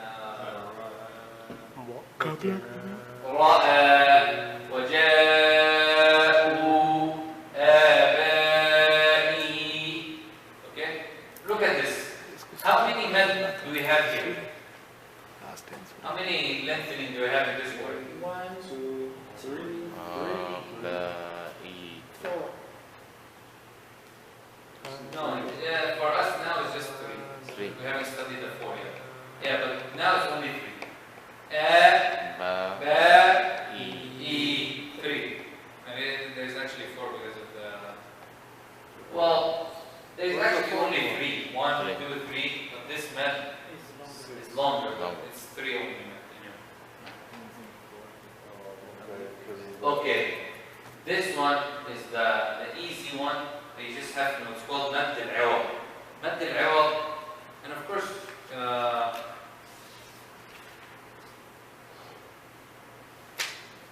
With the little swirl on the last one, it would just be lengthening a little bit longer. no, for now, open page 67. Page 67. Just look. To read the Quran. You know that, right? 70, yeah, $40. Okay, just come on. Okay, it says the substitute method. It's substituting the length alif for the tanween with a fath when stopping on it. The lengthening is 2 counts, which means the length of 2 vowels, the same as the counts of a mad al-tabi'i, the regular mad. This mad takes place whether there is an alif written after the letter or there is a tanween or not. When continuing reading and not stopping at the word has the tanween with the fatha, the lengthening disappears. And the noon sukoon rules applies on the tanween. Example, these ones. Except if you have a ta, the ta is the only one that changes to a ha. That's something else. Let's look up here. This word right here, it says mad al-awad, meaning you al-awad is what? Substitute? Substitute. Yeah, that's what it says. Okay, substitute. So you have, what is the last letter of this word? Alif. Be careful. Be careful. Huh? No. Tanween. By the way, the tanween is written here. Okay, somehow they didn't want to write the tanween on the top of the alif because it would confuse with the next letter. So when they write tanween like this, you know that this tanween is on the alif. So that's the last pronunciation. Because we say aliman, right? Aliman. Ahadan. Ma'an. Du'a'an. Okay? Right. So, if the last is tanween, don't worry about it. Always this tanween, the fatha tanween, you change it when you stop to an alif, therefore you extend. So this is supposed to be aliman, right? Ali. If I'm going to stop, I'm going to say Alima. now it becomes mad. Oh. So I substitute the mad for extended alif.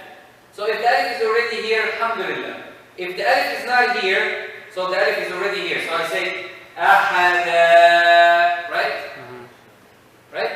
Yeah. I got the alif. Yeah. From where did you get the alif ahada? هيدي اقفل النور بتاعك كمان. وافتح النور بتاع المسجد لانه مش شايف. Where you get this, they will tell you where you get the alif here. You tell them from where. Take the tanween. You say the alif is already here. Yeah. If I just took the tanween alif, if I just took the tanween out, the alif will still do what? The alif will actually exist. It still exists, right? Whether you take the tanween out or you don't take the tanween out. But here, the problem is, what is the last letter? What is the last letter here? Well, we have the tanween, but what is the letter, right? The tanween is at the top of what letter? Hamza. So if we're going to stop, we're not going to have an alif like here. The ulama says add an alif instead of the tanween. That's why it's called the substituted method. So when I stop at ma'an, I will say ma'an tahura or ma'an tahura. But now I want to stop at ma'an. How would I say it?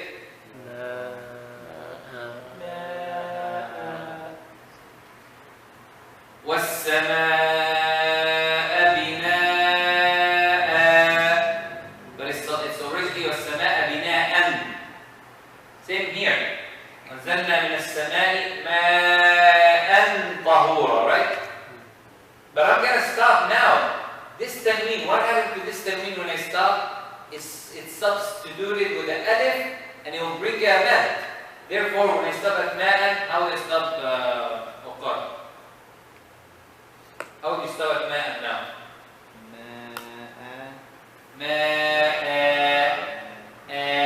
Right? Okay.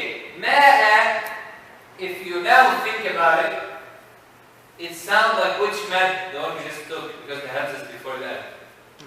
But no, it's called mad substitute because alif is not there. It's only there as pronunciation. So when you pronounce it with the alif. But when you write it, you don't write it with the alif. You write it with the tanween, ma'an. Right? Okay, du'a'an. If I'm going to stop, I'm going to say du'a. So anytime you have a fatha, tanween fatha at the end, you always change it to alif, except the ha. Why? Because the ha will exchange to what letter? Yeah. This is the one that I'm talking about. If I give you example there, ni'matan. Okay? The problem here comes that if I'm going to stop here, this ta will turn to what? Ha. It will be ni'mah. So there's no more convenient. But here, if I stop, it will be ma'an. Because you're going to say ma'. There's no such a thing. So you change it to a mad. And this you could see in Surah. A lot of the surahs they have. The Surah Baqarah, of course, you could find a lot of these.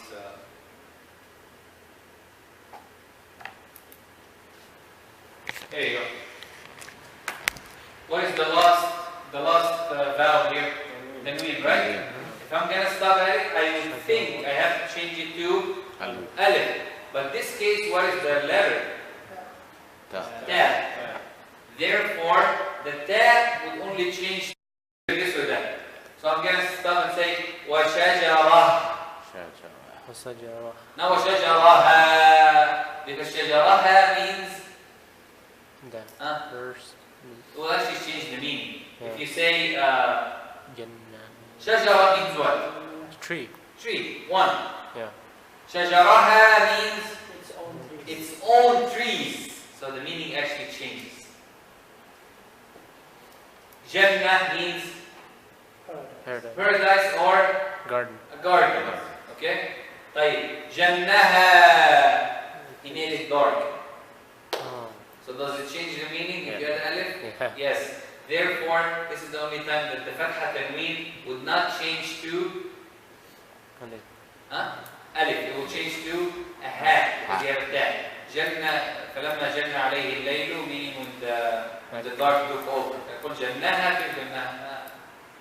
the meaning will change. Now, I heard in that situation you make it like a stronger sound than the ha. so how would you say? شَجَرَةً. Yeah. No? You He will just make the ha pronunciation correctly. Shajara. Oh, okay. Somebody was telling me this. But shajara, like that? Yeah. They learned it. Never. Because Allah khair, but I never, I myself, from the shuyukh and the reading, never heard it. Probably to get them just to pronounce it, because a lot of people, when they say it, they don't pronounce it at all. A lot of the shuyukh, they sometimes stress letters to clear it for you, but they never explain why they did that, so people take it as you have to read it like that. Like sometimes they will tell you, like, shajaratan tayyibah. But you know the ruling here is to hide the tanween. But he did that to show you the pronunciation of the ha. So a lot of people read it after him, shajaratan tayyibah. You're like, no man, you say shajaratan, but no, the Shaykh read it like that. The Shaykh emphasized it to teach you. So here, okay, try to stop it here. What would you say? Washajara. A lot of people do that. This is the problem. That's why he said, clear the hat. Washajara. Rah. Everybody can say it. Washajara. Yeah. Jannah. Jannah. You have to hear the hat sound, right? Jannah. Jannah. Here you go. But if you say Jannah, Shajaraha, it changes the meaning, and maybe that's one of the reasons that the alif is not. Now, if it had the masculine H, ha, then you would pronounce it more, right? If it has. It has what? Nasrullahi will bet. You pronounce that ha more. But that's a It's ha. different ha. No, that's a ha. Al-Fath is a ha. Okay. This is the part, maybe. Because, see, that's why I told you. Try to focus on pronunciation. They both sound the same to you? No, the one's masculine and one's feminine, but they're also written. No. It's not gender. All done. If you want to write al-fath, you will say, what is the last letter here? Yeah. Huh? Yeah? No, this is a question mark. Oh. What is the last letter? After that, al-fath, إذا جاء نصر الله والفتح, right? What is the last letter here? It's not a ha. It's a ha. Yeah. Okay, Brother Umar, he differentiates between the two as saying the ha is masculine, it's a male. No. And he's saying just for his for the and ha he's saying that It's ha stronger. is a female. It's like No. I have nothing to do. No. If you understand it that way, but please don't say it like that, because they both are different. It's the way it's connected. No, it's a different, it makes totally different meaning. It has nothing to do with being. Only in pronunciation. isn't like it's like Lin and he's trying to say like it's They both have their own masculine and feminine forms because they're different letters. So Yeah, the same letters could be used for both. When you say al-fath, the reason you stress the ha here a little bit is because this is the only reason. Hamza, ha, ayn, ha, because the ha comes from the middle of the throat and the ha comes from the bottom of the throat. No other reason. Has nothing to do with any grammar or anything. It's the pronunciation. It's where the letter is supposed to come from. You say al-fath, ha. But you cannot say al-fath, ha, because the ha is right here. That's the only reason that these two would sound different. And by the way, if you replace ha with the ha or ha with the ha, that's totally a different word. It could be a ha used for I don't know. What would you say?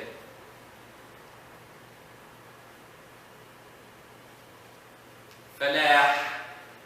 Falah means success. If you wanna say falaha, right? That means she is, correct? So what does that have to do with the ha and the ha? He still have both. Falaha. Ha. You got it? You got both letters? Kind of.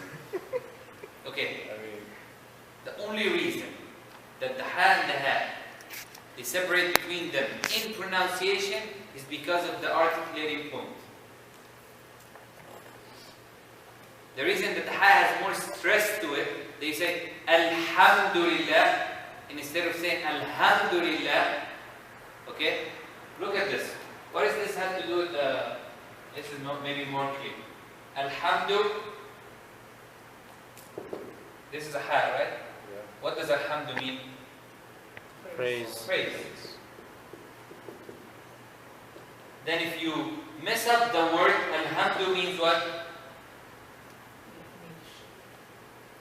Praise to her. So it became a feminine? No, it's tiredness. So what happened here? It didn't change it from, had nothing to do with I know where the confusion here, because me and him study together. He doesn't mean that he used the ha for the male and the ha for the female. He only calls that in pronunciation, thinking that female usually lighter, so he thinks of ha as a female lighter in pronunciation. And he thinks, The language oh, keep that. that's the way he That's a different lesson. Yes. Yeah, okay, now I got it. But the ha is still light.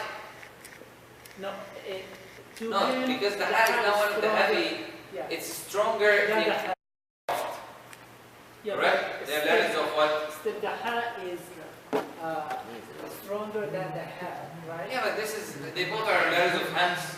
Yeah. They both are letters of tarqiq. They both are letters Cow? of, so it's the same thing. That's why I said the only difference is the ha has a middle of the throat sound.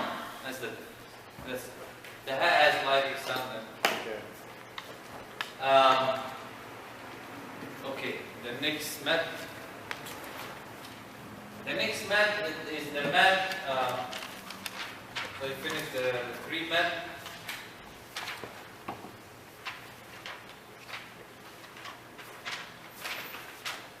Okay. Now there are 3 reasons for the natural lengthening. The first reason, if the alif or the waw or the ya come and they have a letter vowel before it from the same sound, or if the alif comes or waw and ya and before it there's a dhamma or fatha or kasra and also a hamza. That's called lengthening mad regular. That's 2 only. We're talking about the 2 only. Or if you replace the tanween with alif, that's still called natural. مدعو لكنه مد طبيعي. يعتبر natural means 2 only. Now he's going to talk about the other type, that is secondary mad. This mad, there are 2 reasons for the mad. There is a reason because of the hamza, and there is a reason because of the sukoon. Pay attention to this, very, very important. The reason, 2 reasons. One is the reason that there is a hamza involved. The other one says, no, there is a sukoon involved. So if you have a hamza involved, there is 4 types. If you have sukoon, there is 3 types. So the first type here that he mentioned, but 60, oh, he mentioned 69 again, huh? Okay, go to page 71.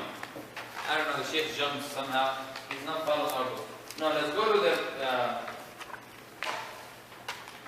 let's go to this one first. Page 70, so we don't get confused. Okay? Page 70 says the required attached method.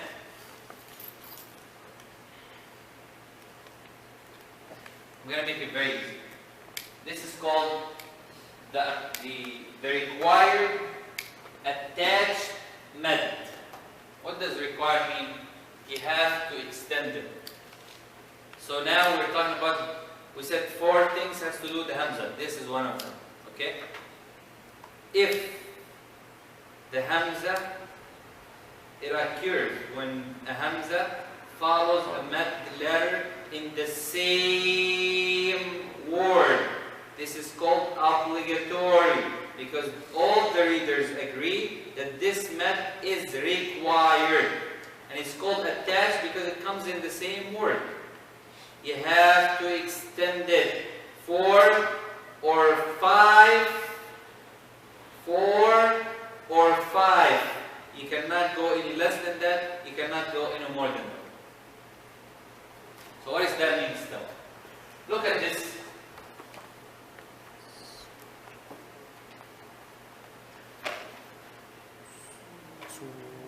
Right? Okay. You see your book? You see this part of your book right here? Write down next to the box here, write 4 or 5, just to make it easy for every man. No. Page, what page are you on? 70. 70. Oh, you're very different from my side. Right here. Write 4 or 5. Good. So you can make it very easy for yourself to understand. So we're going to go each man. The natural math says 2, right? This says 4 or 5. Why? Look at it up here. What is this letter? Alif. Alif, right? What is the vowel before it? Fatha. So is this a mad? Yeah. Yes. But what is after it? Hamza. Is it in the same word? Yeah. Yes.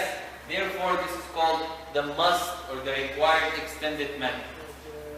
So you have to go 4 or 5. No 2, no 6, no 10, no 3. وَجَاءَكُمْ wrong. And this is the sign of it in the Qur'an. It's always like, I don't know what that looks like to you, but whatever. So look up, okay. This ya right here, is it the mad letter or no? Yes. Because before it there is, that's right, it has a sukoon, but this is only 2 for now. So how would you read this? وَجَاءَكُمُ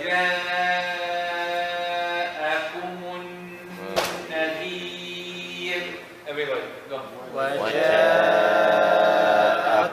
النَّذِيرُ. Okay, this wow, is it a mad? Yeah. Because Has a dam. it has a Dhamma. sukoon, and the letter before it has dhamma. And you see this sign right here? This sign tells you there's a Hamza. Is the Hamza, make sure of this. I just keep forgetting her name. Ahmad was the other brother. What's your name? Omar. Omar, right? Okay. Omar. Got it. Save them the hard drive. Bismillah. Make sure, this is very important, that the Hamza and the letter of mad in one word. In one word. This Hamza is this word, not this word. If it's this word, they have different ruling. So let's say this together. Su'al adhab.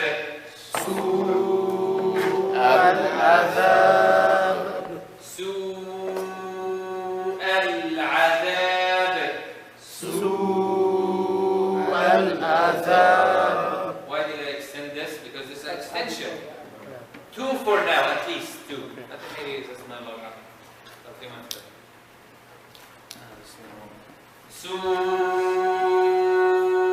Go 5. So this is 4 or 5. Look at it. Okay. This is a ya. If there was no Hamza here, do we extend the ya? Yes. Yes, 2. But because after it there is Hamza in the same word, therefore how many extension is that? 4 or 5. 5. 4 or 5. 5. Okay? So is that easy for you guys? Yes. If the mad, the extension letter, the ruling, and the Hamza after it in one word, same wording, then extend it 4 or 5. So we'll say Si abihim. Si abihim. Good.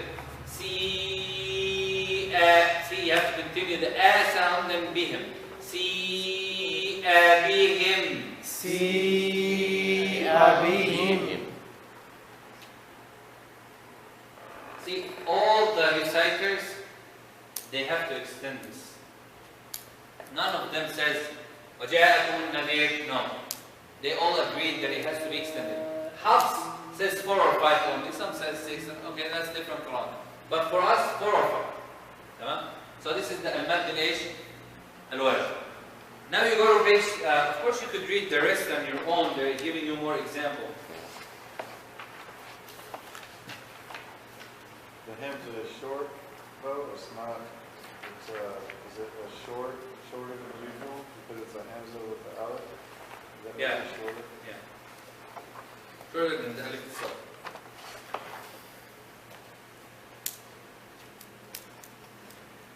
Okay. Oh.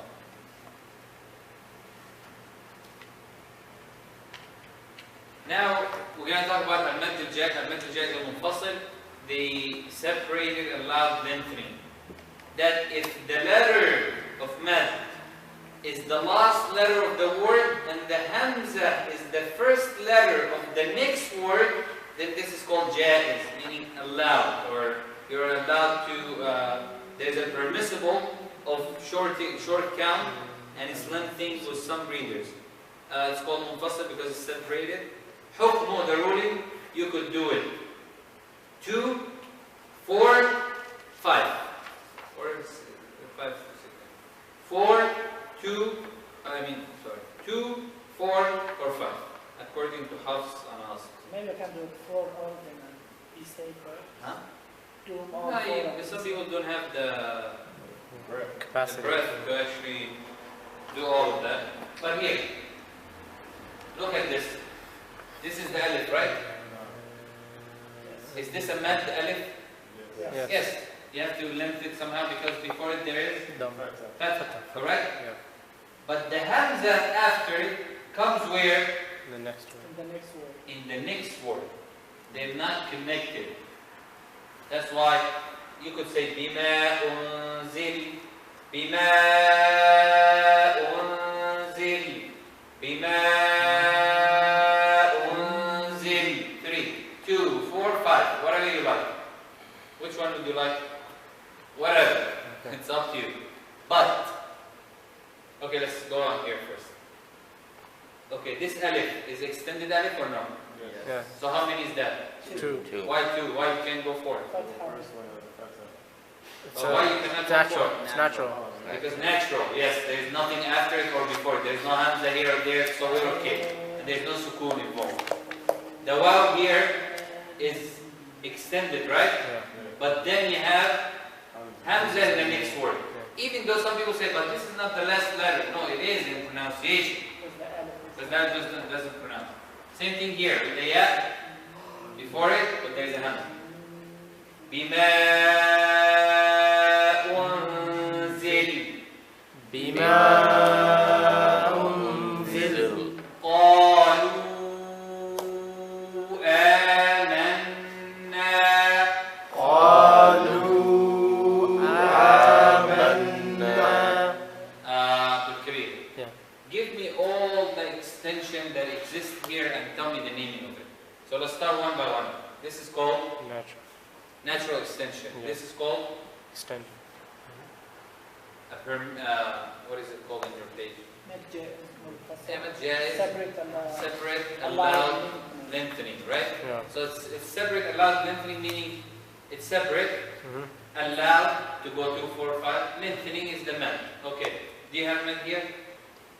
Or is that called Yes. It's mad badal? Mad badal.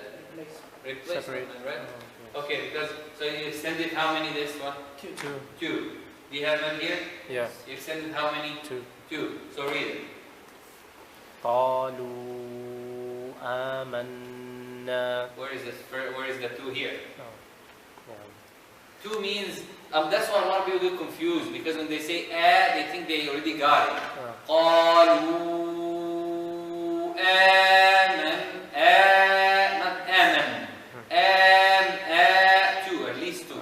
Keep pressing with your finger till you get it. Go. قالوا آمنا. Na. See? 2. You have to go 2. آمنا, you only win half. Okay. وفي أنفسكم. وفي أنفسكم. Brother Umar, why did we say أنفسكم here? What is the ruling of this noon? It's just doing that because of the Qur'an. I don't know why you always say there's a gunna because of the fact.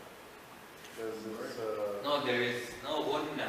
Where We say the noon, you must do what with the noon?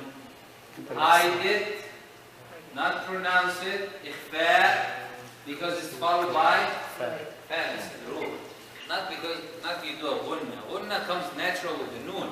But the ruling, the actual ruling is ikhfa, hidden. Right? The noon is hidden because it's followed by a fa. Okay,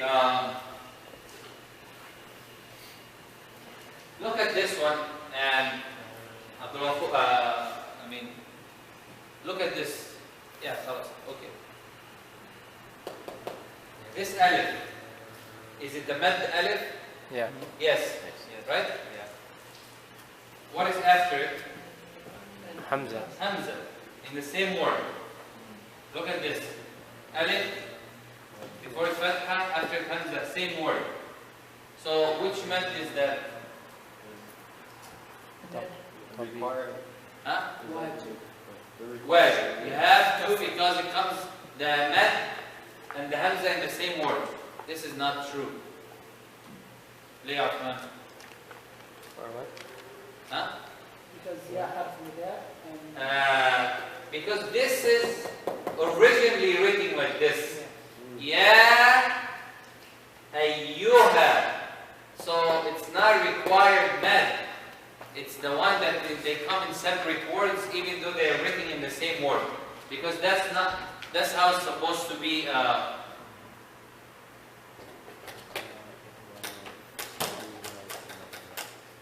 You see the word ya ayyuha, the first one? It's always written in the Qur'an like this way, right? But this is how it's supposed to. Ya ayyuha. So is the alif and the hamza are in the same word now? No. But in the Qur'an, they don't write it like that. In the Qur'an, they write it like this, so you think it's the same word. Be very careful with this one. Okay. So why is that different? This is gonna different with the lengthening. How many should we go with this? Should we go 2, 4, 5, or 4 and 5 only? Can we do 2 here? yes. Yeah. Now yes, but before if we consider it a must, it's obligatory to do it, then we could say no, we cannot go 2. You cannot say ya ayyuha. Okay? You have to say ya ayyuha. No, why you need to? You don't have to if you do want to. Same thing here. How many here should we go? 2 minimum, 4 or 5. But how many here? Same thing. Look, it's supposed to be separated like this, but they write it in the same. So don't consider it as a connected word.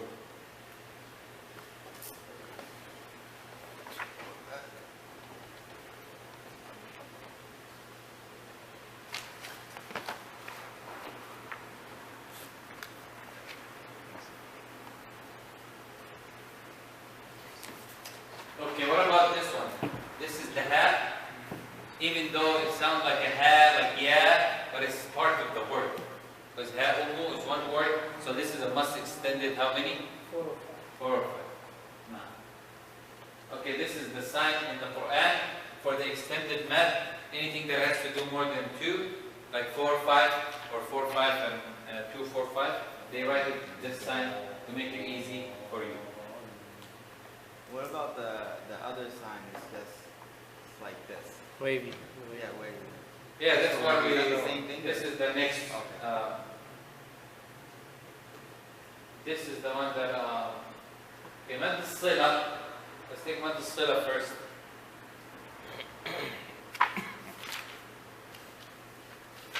Mad al-sila is actually, there is a reason for it, and there are 2.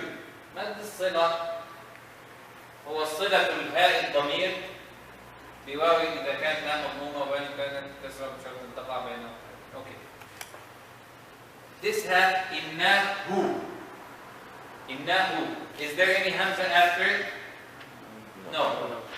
So how come they write a little waw here? What are they telling you? So is there any? Okay, look at it without this waw right here. Okay, without this little thing. Is there any extended letters in Nahu? No. No. Is there any extended letters in Raja'ah? No, Raj'ihi? No. Huh? No. No, right? So how come there are these two signs right here? Innahu, who means he, Yeah. right? If you have that, if you have this hat and means he is, or it belongs to him, the unknown. If you have this hat with a dhamma, they write this little waw here. That means you have to extend it as if there's a waw there. So you say, innahu ala. Even though it's not here, but in the Qur'an, this is how it's written, this is how it's written. Okay, now this hat, what does this hat have? Kasra. So I cannot add a waw. They only add because it will sound the same. But is this ya, does it really exist? No, this is called mad sila. It's a connection mad. It's there just to connect it. So if you see this verse in the Quran, don't say innahu ala, no. Innahu ala raj'ihi laqadir. Who's ready to go?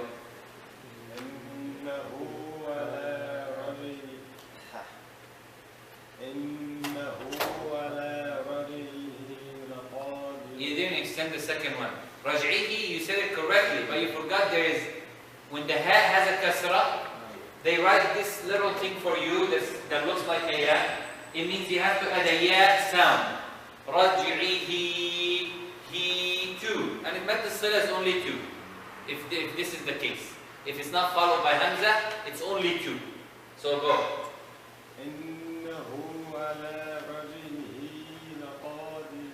Qadir. Correct.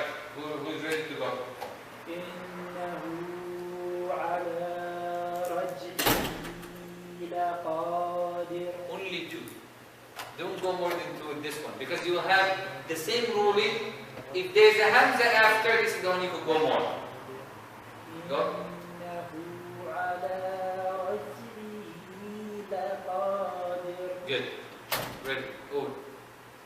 إنه على رجعه لقادر. Qadir. قادر. You're gonna stop at the ra. What is before the ra? Kasra. So it's light of man. إنه على رجعه لقادر. Roger. Man. The Korean. إنه على رجعه لقادر. Good. إنه على رجعه. No, extend this. That's why this here is here. It's saying when you connect, you extend. Even though there is no need to connect here, there's no wow in the word. No, this is because of the have. He went to school. See? He went to school. Okay? Yeah, there's only he. You cannot say who in English. There's only he. So, which is this he, Raj'ihi. So, innahu. You see this little waw? Yeah. It's not here just for fun. There's a reason.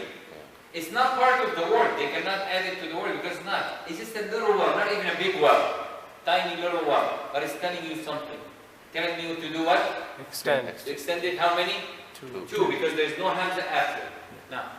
I don't know if you're familiar with the pack Indo script, but I think they put something like looks like an upside down dhamma, and then for the Dasra one they put the ugly, right? Do you know what I'm talking about?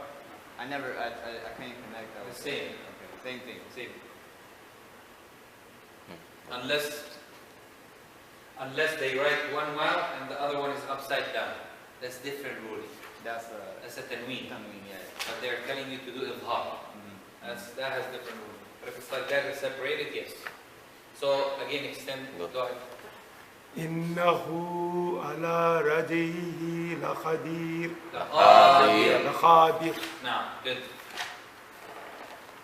إنه على رجعه لقادر. Beautiful, mashallah. إنه على رجعه لقادر. Good, mashallah. إنه على رجعه لقادر. Good, mashallah. There you go. Why the confusion? So this is the Surah Sunnah. Good job. Okay, Touch it. focus here. Come on. Focus here. This is the ha, right? The ha has Wow. dhamma, Dhamma. and there's a little waw. Okay? They made it easy for you. And of course, if this is not here, you still have to say it. But they made it in Qur'an, it's always like that. But what is after this? A letter. Oh. As long as this letter after this little waw is anything but not Hamza, you only go two. But look at it here. Twice. What is it right now? The waw is right, it exists, right? Yeah.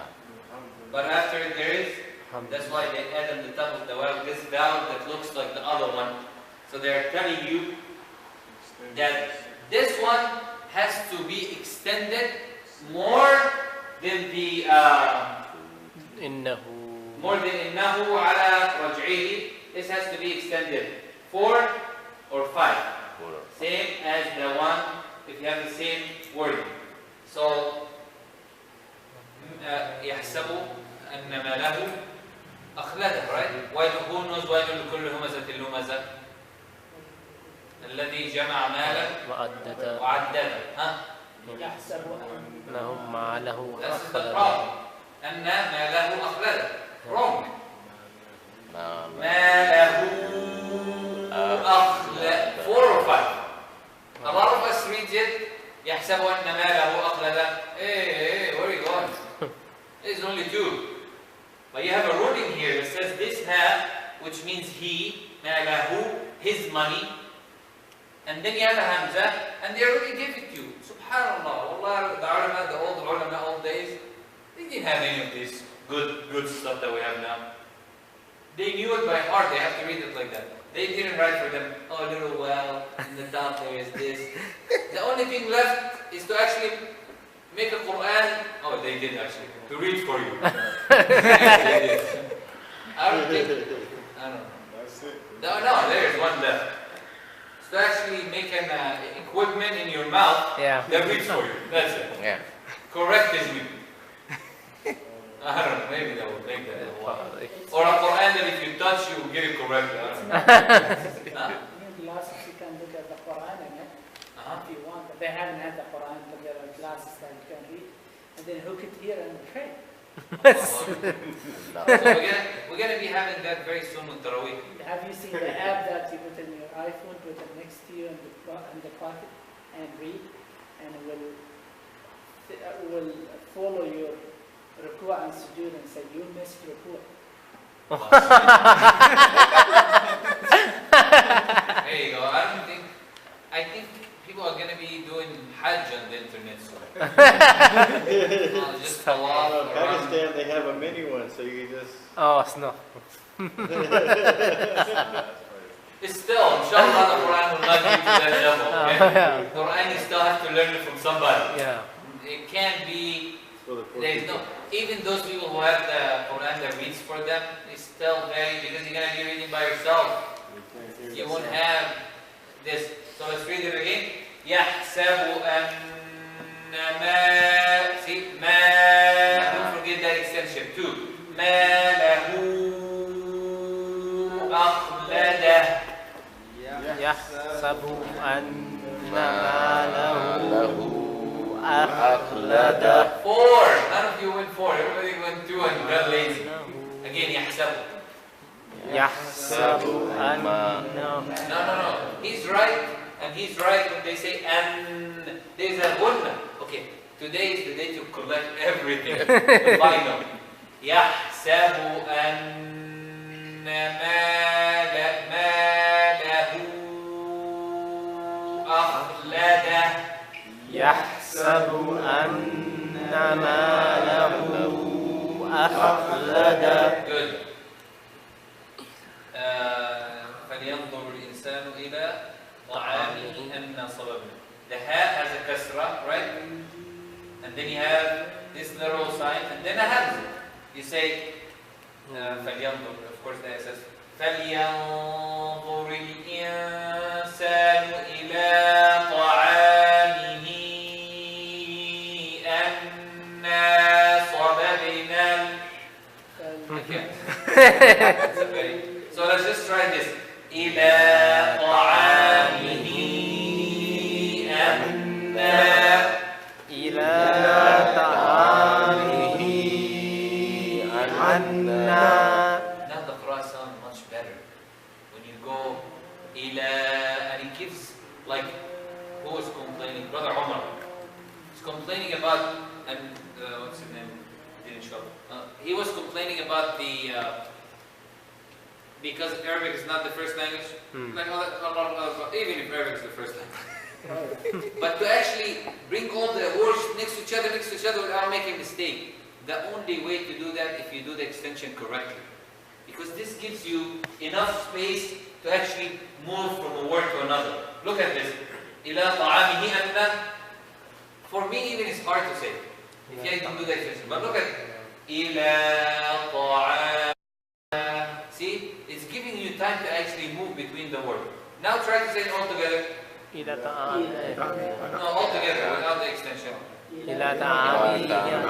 You have to do some extension to get rid of the connection. I noticed when like we sit in a group and we're reciting, I could tell by certain people, like there's one person that tries to recite and he's like, all of a sudden he jumps over here, and he jumps over here, and then someone else recites and you can follow along better, and then someone that really knows what they're doing, you can even follow them even easier. I heard the Shaykh, the one that we prayed with him yesterday. Of course I heard the Shaykh many times and I prayed after him in Minnesota. But yesterday I wanted to hear the Qur'an in a different way. Like I wanted to listen to it especially. SubhanAllah, I was following after him. I could actually feel each letter. Wallahi, the Qur'an was very smooth. That, like here, there is no إِلَى طَعَامِهِ أَنَّ. Very, it's like, but no, there is no stress. And a lot of people, they just, because of the extension, and if they do this extension, they're going to miss this one. If they do this one, they're going to miss this one. No, all of them come together. When you say, Bismillahirrahmanirrahim, you can just say, Bismillahirrahmanirrahim, or Bismillahirrahmanirrahim, or Bismillahirrahmanirrahim. You can't. If you don't do all of them, the Qur'an won't come out nice. So this is the Mad al-Sila. Mad al-Sila means there is a connecting, there is a reason. When the ha of he or his comes in the word. After it, if there is no Hamza, it's only two. If there is Hamza and this sign of the waw, or this sign of the ya, with this little thing, it's telling you extended 4 or 5.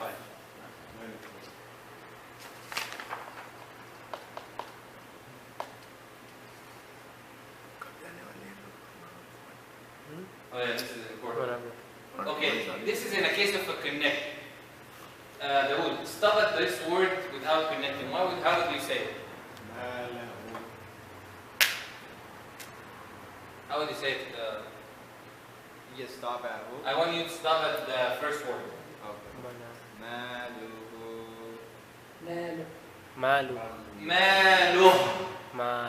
Remember, this don't exist. That is, yeah. Because we think there's a wow there, we're going to stop at the ha. No, same thing here. إِلَى طَعَامِهِ.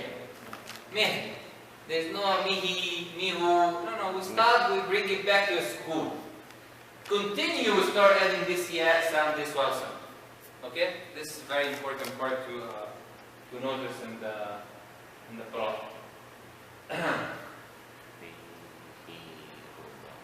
One thing I do is when I do that, I think of it being a sukoon. It helps me to stop, because I know it's a stop. Anytime you stop at the letter, make it sukoon, except the ruling we took. If there's tanween, you stop as it's alif. That's it. Otherwise, إذا جاء نصر الله والفتح. فتح. That's it. فليعبدوا رب هذا البيت طعمهم من جوع وامنهم من خوف. If it, but عليما, how would you stop? Alima. There's alif. Otherwise, it's also. See, these ones, they sound the same to some people. You have a ha that has a kasra. Before it, there's a. How come there is no little ya here? There's no little wow here? Because this ha is not the he ha. He means in it. Yeah. In it. Yeah. So it's not he no more. Ya'lamullah. Allah knows it. Oh. It's not his. Ismuhu al-Masih. His name is al-Masih. So if you don't have, see, let me make it very easy for you. If you don't have anything here, or here, or here, don't do the extension. So how would we read this? فيه That's هدى. it. We wouldn't say fihi. No. Except in one case that Hafs reads it. I hope.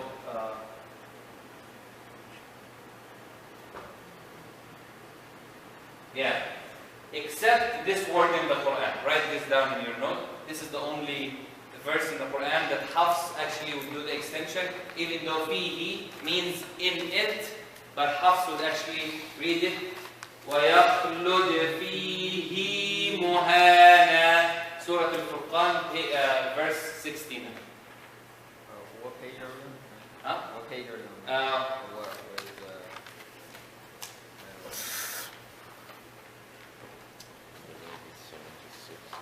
Mad al-Salah is still, where did the, Mad al-Salah 71. Still 71. Okay. Just write down at the bottom Okay. that this surah right here,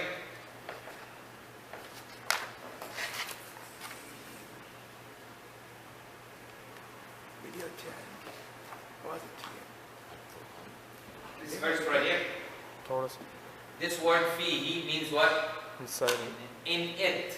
Yeah. So how come there's this here? We said in it doesn't apply. It has to be he is or his.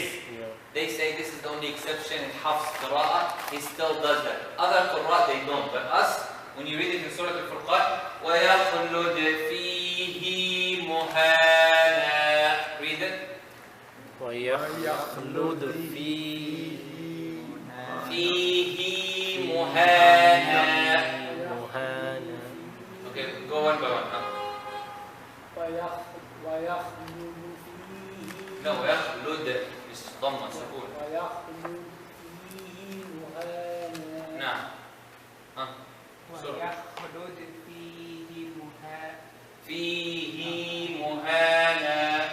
فيه مهانا. عثمان. ويخلد فيه مهانا. ويخلد فيه مهانا. Two only. Two. Yeah, there is no. ويخلد فيه مهانا. ويخلد فيه No, مهانا. there is no يخلد. ويخلد ويخلد فيه مهانا. Where's the extension? فيه مهانا. Yes. ويخلد فيه مهانا. Remember? مهانا. Yes. Muhana. Because this is gonna change to what? To that alif. It's already there. Yeah. So we're not gonna pronounce tanween. We're just gonna pronounce alif. Now. ويخلد فيه مهانا. Good. Here, only the waw. Do you see anything on the top of the waw? No. Nothing. Only this little waw by itself next to the ha. Then you know that you have to extend it how many? Two. If this is the yes, this, two. Because there's nothing on the top of it. Yeah. But if there's some, if this and this, Yeah. that means Four. four. Okay. See how easy it gets? Yeah. If you're stopping at the other one, you say ويخلد فيه. ويخلد فيه. Okay. Let the salah finish. Yeah. Now we finish. Okay. So there are four reasons that we could. There are four reasons that has to do with Hamza. If the Hamza comes before the alif, then the mad is called what? Substituted. You do two. If the hamza and the mad comes in one word, then you go how many? 4 or 5. Not 4 or 5. If the mad and the hamza come separate words, 2, 4 or 5. If there is no hamza involved, but there is a ha, or a ha is followed by hamza, if there is only a ha, 2. Ha followed by hamza, 4 or 5. And of course, ha has to be ha al-dhamir al-ta'neef, meaning the ha of he or. If the ha comes in the next word, then we can do 2 also, right? We can do 2? Yes. Okay. No matter like what, because I was reading. As long as there is no hamza involved, it's only 2. What do you mean? Till now, we just studied for now. Oh, there's no hamza involved. If there's no hamza involved in the mad and all that, there is only 2 for now. Okay? So this is the first reason. Now he's gonna move into the reason, and this is this is the one you guys love the most. Number 7, al-mad al-lazim. Now there is no hamza involved, but we still go 4, 5, 6, or 6 up to 6. Okay? How come when there is no hamza involved? This is the different ruling. The first one is al-mad al-lazim. Al-mad al-lazim is the mad. Al-mad al-lazim is the, I'm going to go follow the books. I'm not going to follow the 72. Let's go to 72. Okay? Let's go to 72. Let's go to 72. 72 says, lengthening caused by sukoon. The lengthening with a present sukoon, it's al-mad al-'arid, the sukoon.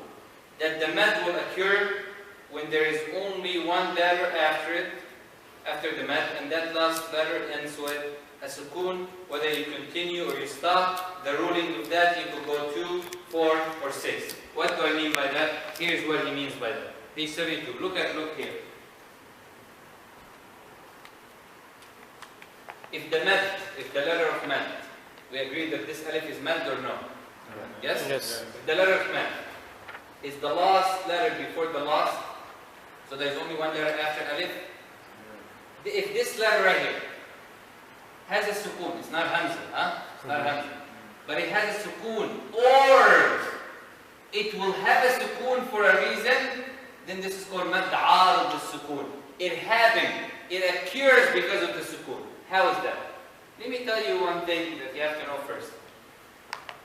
Remember we say you could read 2, 4, or 6, 2, 4, or 5? Write this somewhere in your notes. If you start the qira'ah with 2, you have to continue the whole qira'ah with 2. You start the qira'ah with 4, you have to continue the whole qira'ah with 4. Meaning? The minimum count. Like, let's see here. This alif right here. What is after the alif? If you start your qira'ah, so Surah Al-Fatiha is a good example. Okay? Think about Surah Al-Fatiha. Alhamdulillahi Rabbil 4 or 6. So if I start Alhamdulillahi Rabbil Alameen, I have to continue the rest of the surah with 2. All of the ayah. If I end 4, I have to end 4.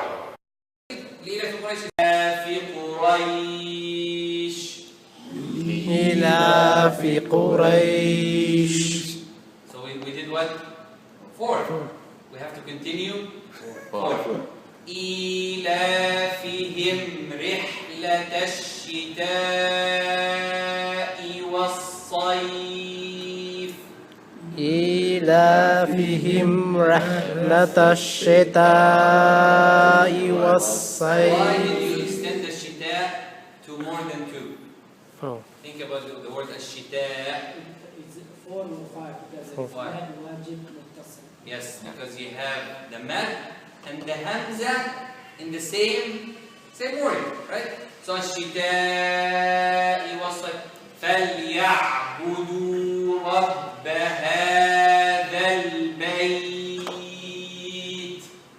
فليعبدوا رب هذا البيت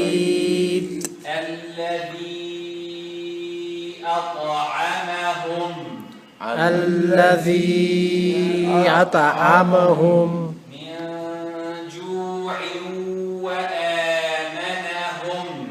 من جوع وآمنهم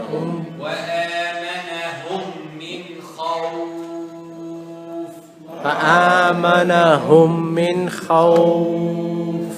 Okay, look at this. This is very important. المد العرض للسكون with the مد اللين. In this word right here, see these words? We happen to have two kind of mad. The regular mad, because the ya has sukoon and the letter for it has fath. So this is what regular mad. We have to extend it.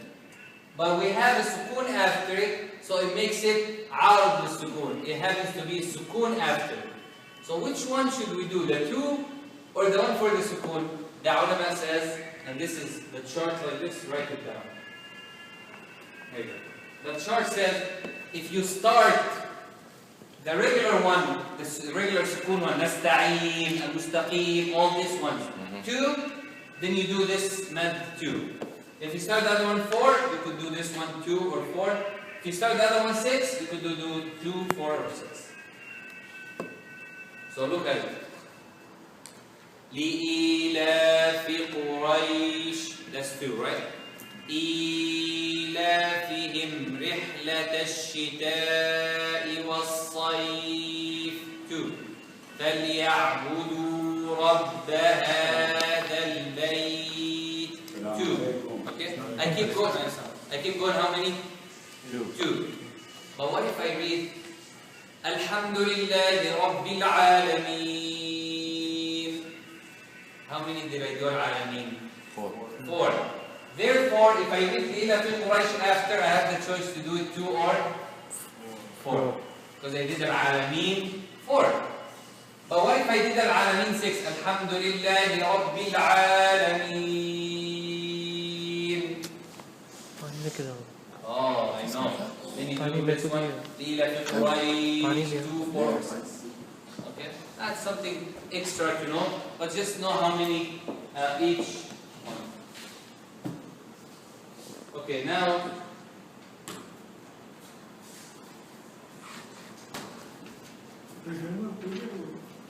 huh?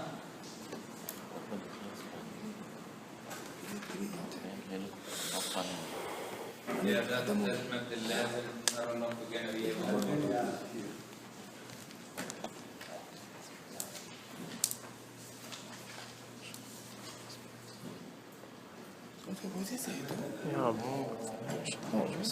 Mad al-lazim is very long to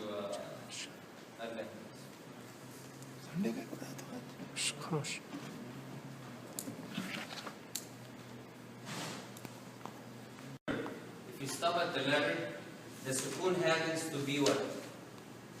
Is it part of the word or something added? It's extra, right? But now what if we have, this you see in the Qur'an a lot. This is alif, right? This is the must mad. You have to extend that. This is a must. You have to. You have the alif. What is after the alif?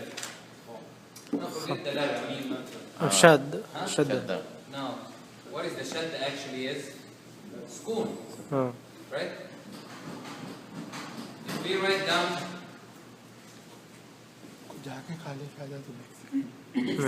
घर में जाएंगे क्या इसको छोड़ना है ना फिर इसको घर हमारे को घर में छोड़ो फिर जाओ क्या करेंगे मेरे को भी जाना है घर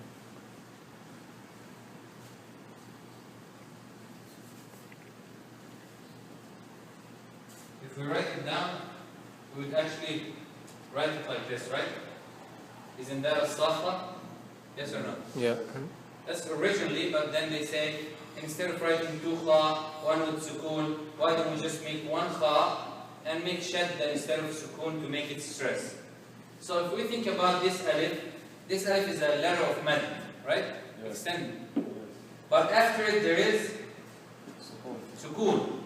we say, is this sukoon because we stop? So is it part of the word or something added to the word? It's part of the word. It doesn't change, right? Therefore, this is a must extend. You cannot say, oh, go 2, 4. No, no, no, no. This is a must. So how would we do this?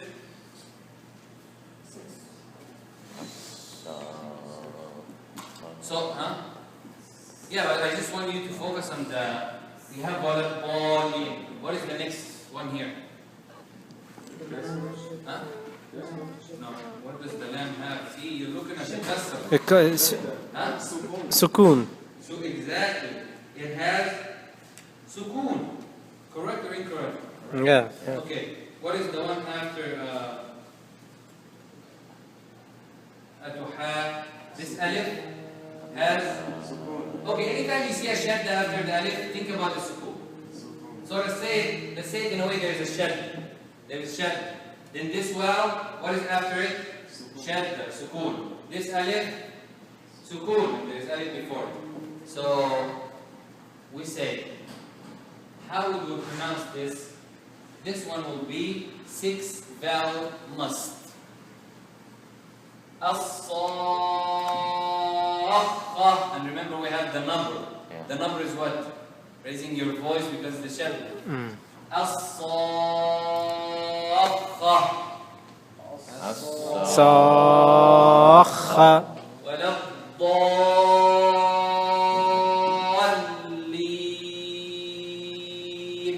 ولا الضالين. Send this 6 why? Because the noon will become sukoon. Okay.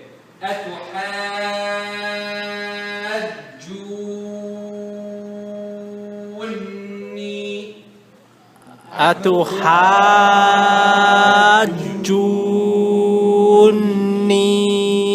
No, knees will be 2. For now, because if you want to go 6 because it's meant the arab, this is impossible. There is no way. أتحاجوني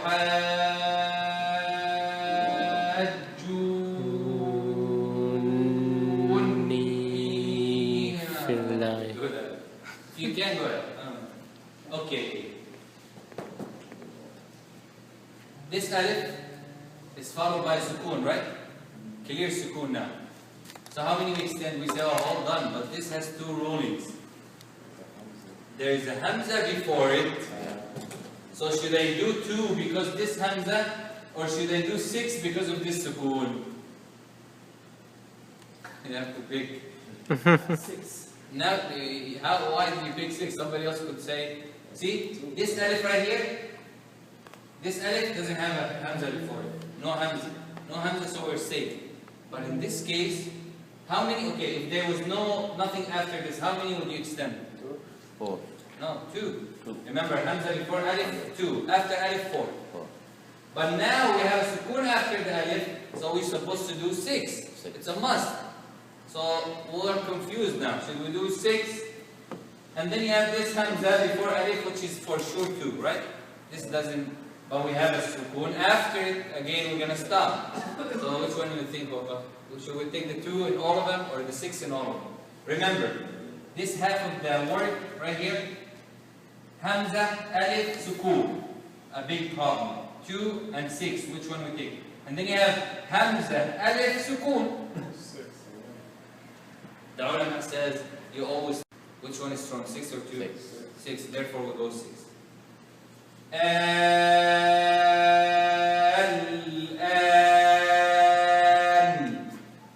But what if I continue? How many does this become?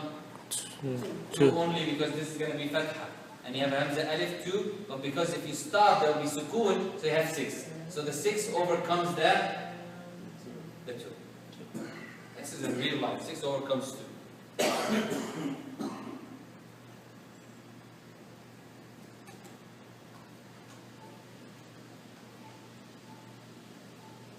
Okay, لازم.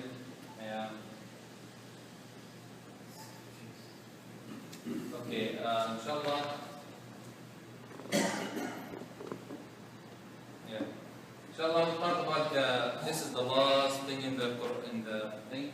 We'll talk about the levels in the Qur'an, you know those alif lam mim, alif lam ra, they have rulings, special rulings for them, how to pronounce them because they have mad extension. So after Salat Maghrib, inshallah, if you want to go